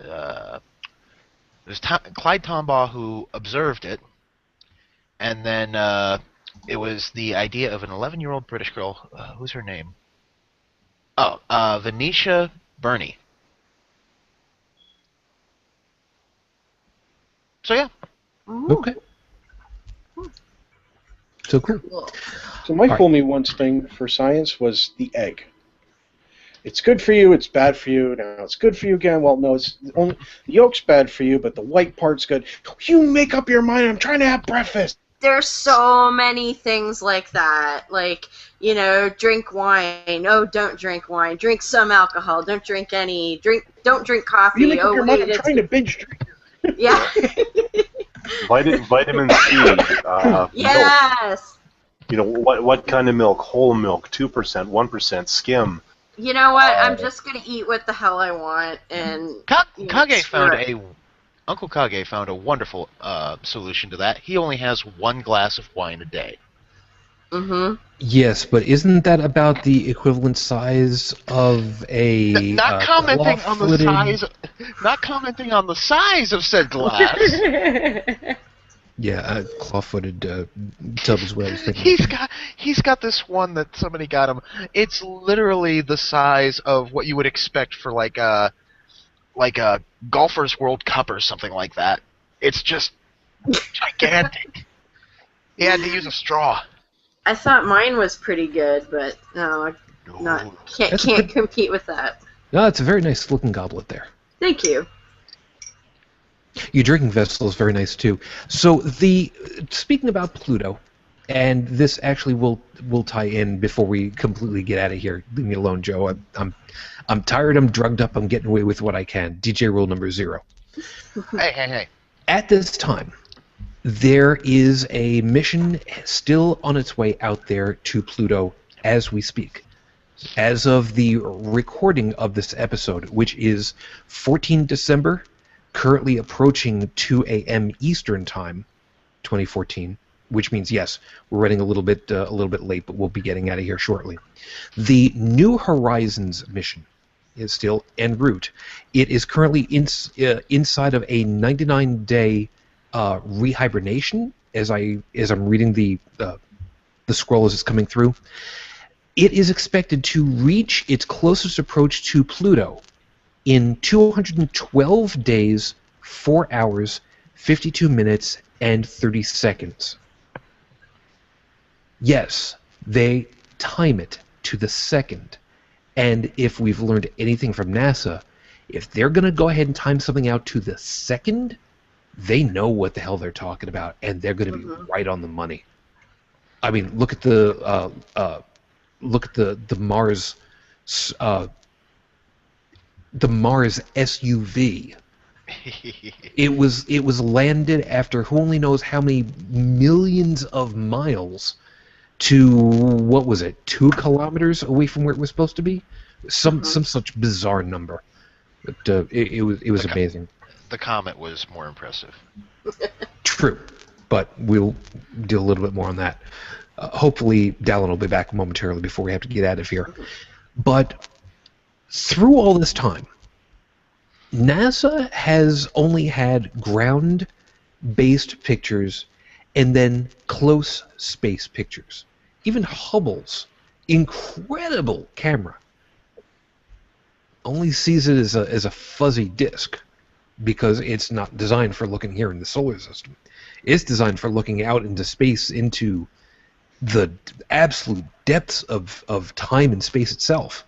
The Hubble Ultra Deep Field image is an incredible animation that you can look up over on YouTube, and it is amazing.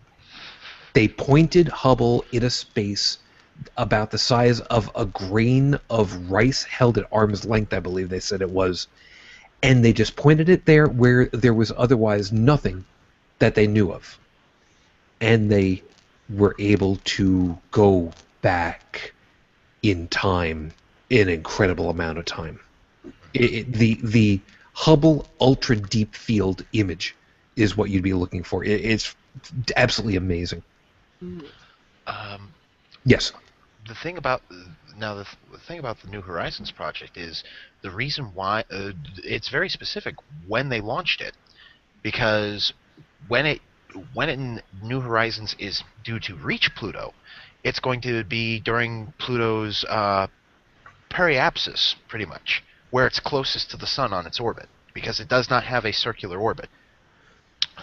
And the reason for this is because with the radio telescopes, they have found that Pluto actually has evidence of an atmosphere.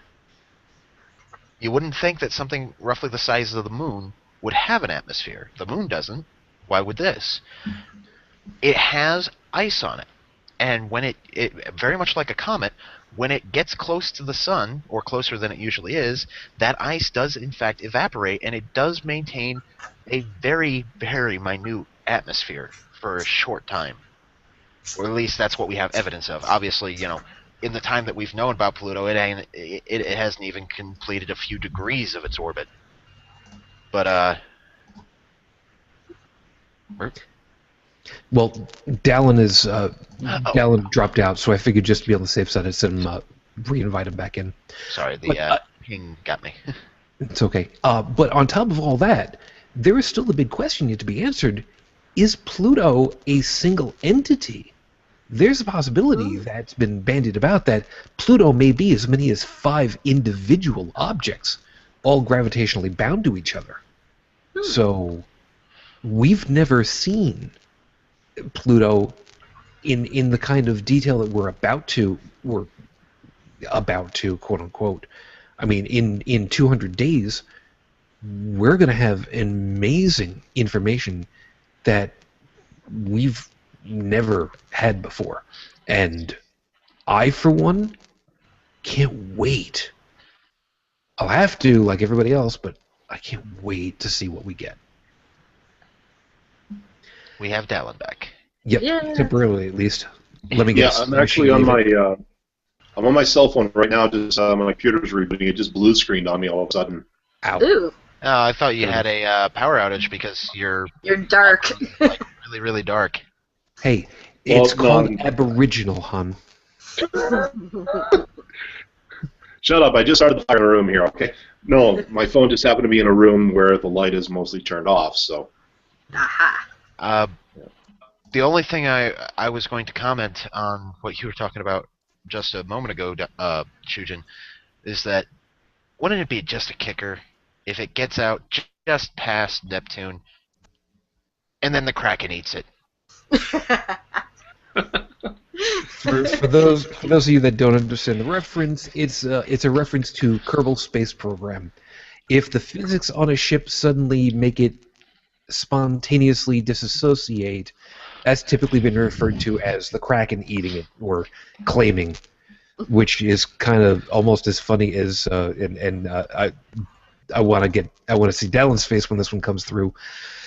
On the Minecraft servers, when the general pop comes up that somebody fell from a tall height and died, and suddenly everybody with the caps lock on types out there really quickly, "More blood for the gravity god." So you can have fun with that. So we're Lord fast. Newton has been appeased. Pretty much. Happy Hey, Grandmas. yes, the machine is rebooting. I see, because Skype has suddenly said he lives. Yeah, So- I'm not entirely sure what happened there. That's okay. Do you want to jump back over on there, and I'll get everybody else for their closing, or do you want to do here?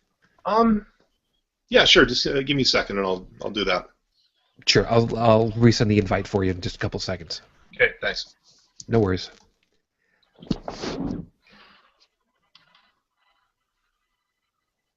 I'm just waiting for his account to say that it's gone out, because I don't want to send the invitation if it's just going to cross over. I don't trust Google Hangouts sometimes, okay? I'll admit it. There's a certain kind of voodoo that I just don't understand, and I'm not going to play around with it at all. So, like I said, it's we're getting really close on this one. As far as Pluto is concerned, or a science is fooled us and then pulled the rug out from under. Anybody else have anything more that they want to add on to that one? Because I think it's, even though we've only got a couple of items to go by, I think it's pretty clear that it's really not science's bag to do that kind of thing, sort of. Science doesn't typically fool us. Now, the observations sometimes do. But that's not science's fault. That's just, what we saw at that time. We, for all intents and purposes, looked like, we had the right answer. And then all of a sudden, Mother Nature says, guess what? New data. Joke's on you. I'm the new data. Gotta love me. Yes, I make. No, I make Lore, you are not. I think we're talking about two different things here. Anyway. Oh, you make all the Star Trek references, and then you miss that one. No, because I was actually making a reference to the dinosaurs. Yes, I know, but I was making... Never mind. I know. Anyway. So... Go toss your grandmother into the tar pit already. Wow. Great. What? I love that episode. Anyway, so we gotta see about pulling all this stuff together. Down for this whole science fool me once thing. Was there anything left that you wanted to hit? Well, I'm not sure about anybody else because of my blue screen there, but if I had to say there was one fool me once, it had to have been the vaccination. Oh, yeah. Now, I say this because it did come up. The so-called study was published in a legitimate journal at the time, and everybody bought into it. Vaccinations are bad, autism, mutation, whatever. But even after it was found to be complete and utter 180 proof bullshit, to this day, I have talked with people. I worked with a guy who was an anti-vaxxer. And even after I told him, hey, look, this guy just got hung up to dry, tarred, and feathered in the medical community as being a complete and utter sham, he still kept going after it. Mm-hmm. And did the whole anti-vaccine. He's still on it. I don't know if he likes Jenny McCarthy's butt. I'm not sure. I mean, let's face it. You get a former Playboy model to front your agenda, you're going to get some guys regardless of the bullshit you're slinging. But no, he's still part of it. I know other people who are anti-vaxxers. Thankfully, nobody in my family, because I have nieces and nephews who are having kids who are getting them vaccinated, thankfully. All praise reason. There we go. But yeah, that's my point, is we're still seeing the fool me twice on the vaccination thing. And they're still going back and referencing the guy who was publicly shamed for it. but for some reason still has some kind of credibility amongst his peers. Mhm. Or amongst the general populace, I should say. So yeah, that's mine. That's actually that actually works out really, really great for this whole thing. Doing the little experiment earlier, of course, as annoying as it's going to be for a lot of people in the future, and I know that's going to be, and again, I can only apologize so many times, but the evidence is there for you. If you've come up through religion before, especially the Catholic stuff, you've been trained. You are Pavlov's expression when you really come down to it. And that's, like I said earlier, I mean, that is the worst harm of it all. It's not so much shame on me, but you don't even have that. And that's kind of part of the reason why I wanted to write the title that way.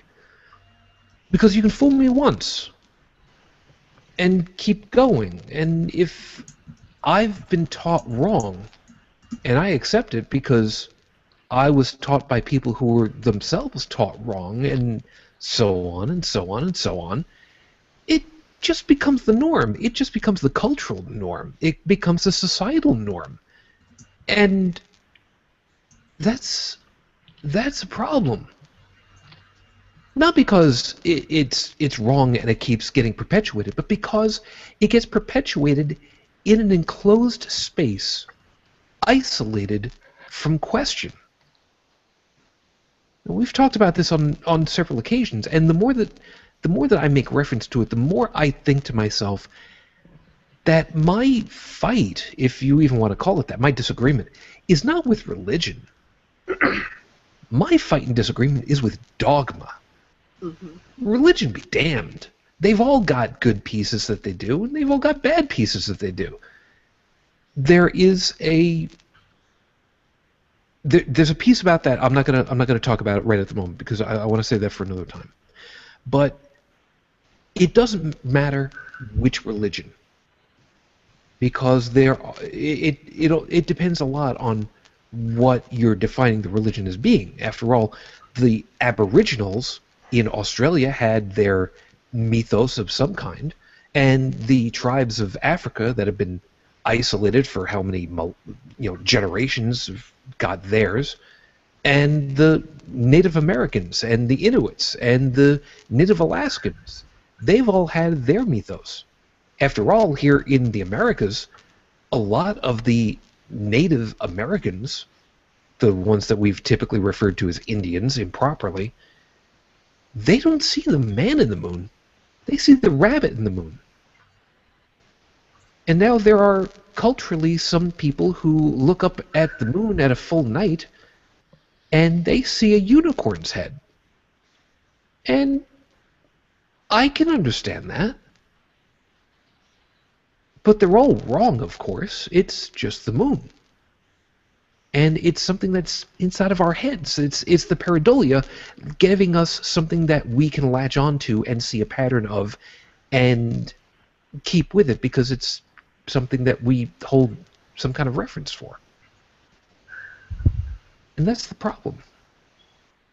Because if you have had your memory screwed with, your expectations screwed with, and set in such a fashion that things happen time and time and time again, bad things happen. You miss an exit on the highway because you thought that you were going to one place and oh, that's right, I got to stop somewhere else, but normally my habit would be to go ahead and do this. And maybe you freak out suddenly because you suddenly remember and you flinch and you end up clipping somebody's car next to you, and next thing you know, you're in a 4-car pileup because you broke out of your typical mental mold. Now, does that happen? I don't have anything for it, but I can easily see something like that happening. And how tragic. Because you missed something mentally. You had a tick. Okay. Well, that's an easy enough thing to do. That's an easy enough thing to break away from, because, you just make a mental note for yourself. You could put a sticky note on your dashboard. But what happens when it's something cultural? What if it's something that you just do because you've been trained to do? You've been expected to do. You've been indoctrinated into doing. It gets harder and harder and harder to get away from that because you're expected. And when you're in a bigger and bigger group, it's even harder to stop it.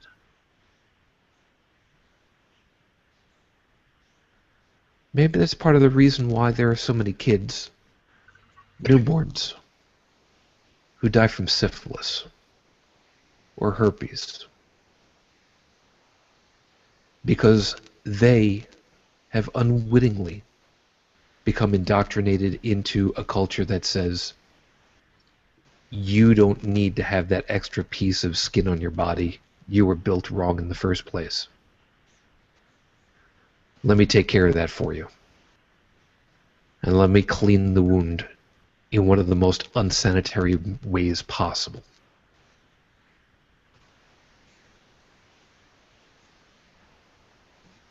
Maybe it takes something like that to finally break the cycle. But if it were, maybe it would have stopped 2,000 plus years ago.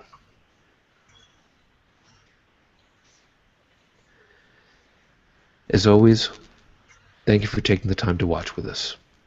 I say it every time. Know full well this is not a sexy vlogcast, but we do still think that all of our perspectives, diverse as they are, still have merit. And we appreciate you taking the time to listen to some of them. As always, thank you on the round table. Dallin, thank you for your time. Pleasure to be here as always. Heretic Woman, thank you, hon. Thank you. Unreal Tech, you take care of yourself, man. Good night, everybody. Joe, thank you for your time. I defy your assertion that this is not a sexy vlogcast. I don't. You speak for yourself, but I'm sexy as hell. And oh, so modest. Hey, this is definitely a sexy broadcast. I'm not wearing any pants. All right. To that Yeah, end, my flag is down. That I didn't know. Good to night, that end, folks. to that Anybody end, want to see? No. Hold on, let me stand up. No! I will kick you from the call. Yakko, anything to say? Yes, That's all, folks. Good. I'm just kidding. I'm wearing pants. In I'm not any wearing case, any underwear. in any case, guys, thank you very much. As always, I'm not quite sure what we're going to do. Are you okay there with your mouth full? Thanks. Welcome. You're welcome. At the moment, the recording schedule right now falls fortunately away from the holidays as we're coming up onto them. So I don't foresee any problems for the time being for recordings to continue. If anything should happen, I will make sure that announcements do go out. If you would like to follow us on G+, Twitter, Facebook, you can find me under the name Shujin Tribble all over the place and follow me along, and you will be able to find out when we're going to be doing our thing. If you're looking for a follow back or something like that, please, especially on Facebook, send me a message to let me know who you are, how you found me, so that I know that you're not just some kind of quack account. And if you'd like to send ideas our way, you can send it over to shujintribble@gmail.com. Please put holy crap in the subject line. And if you'd like to leave a voicemail message, of course, the voicemail number is right there, 859-HCTV-554. We sincerely hope, if you don't see us for some reason, on behalf of all of us, we sincerely hope that whatever holiday you celebrate, or even none, it's a safe one, it's a healthy one, and it's an enjoyable one. please take care of yourselves. And as always, before we get out, I say my goodnights for all of you. And I say my goodnights for my lady too. Because, as I said, 9.5 years on, I'm still in love. Matane Fujin, I love you and I miss you. Dream of me. And of course, as always, everyone, until the next time we get together, remember, Amazon, you can buy your own wafers. I got potato chips. And we'll see you soon. Until that next time. Good night.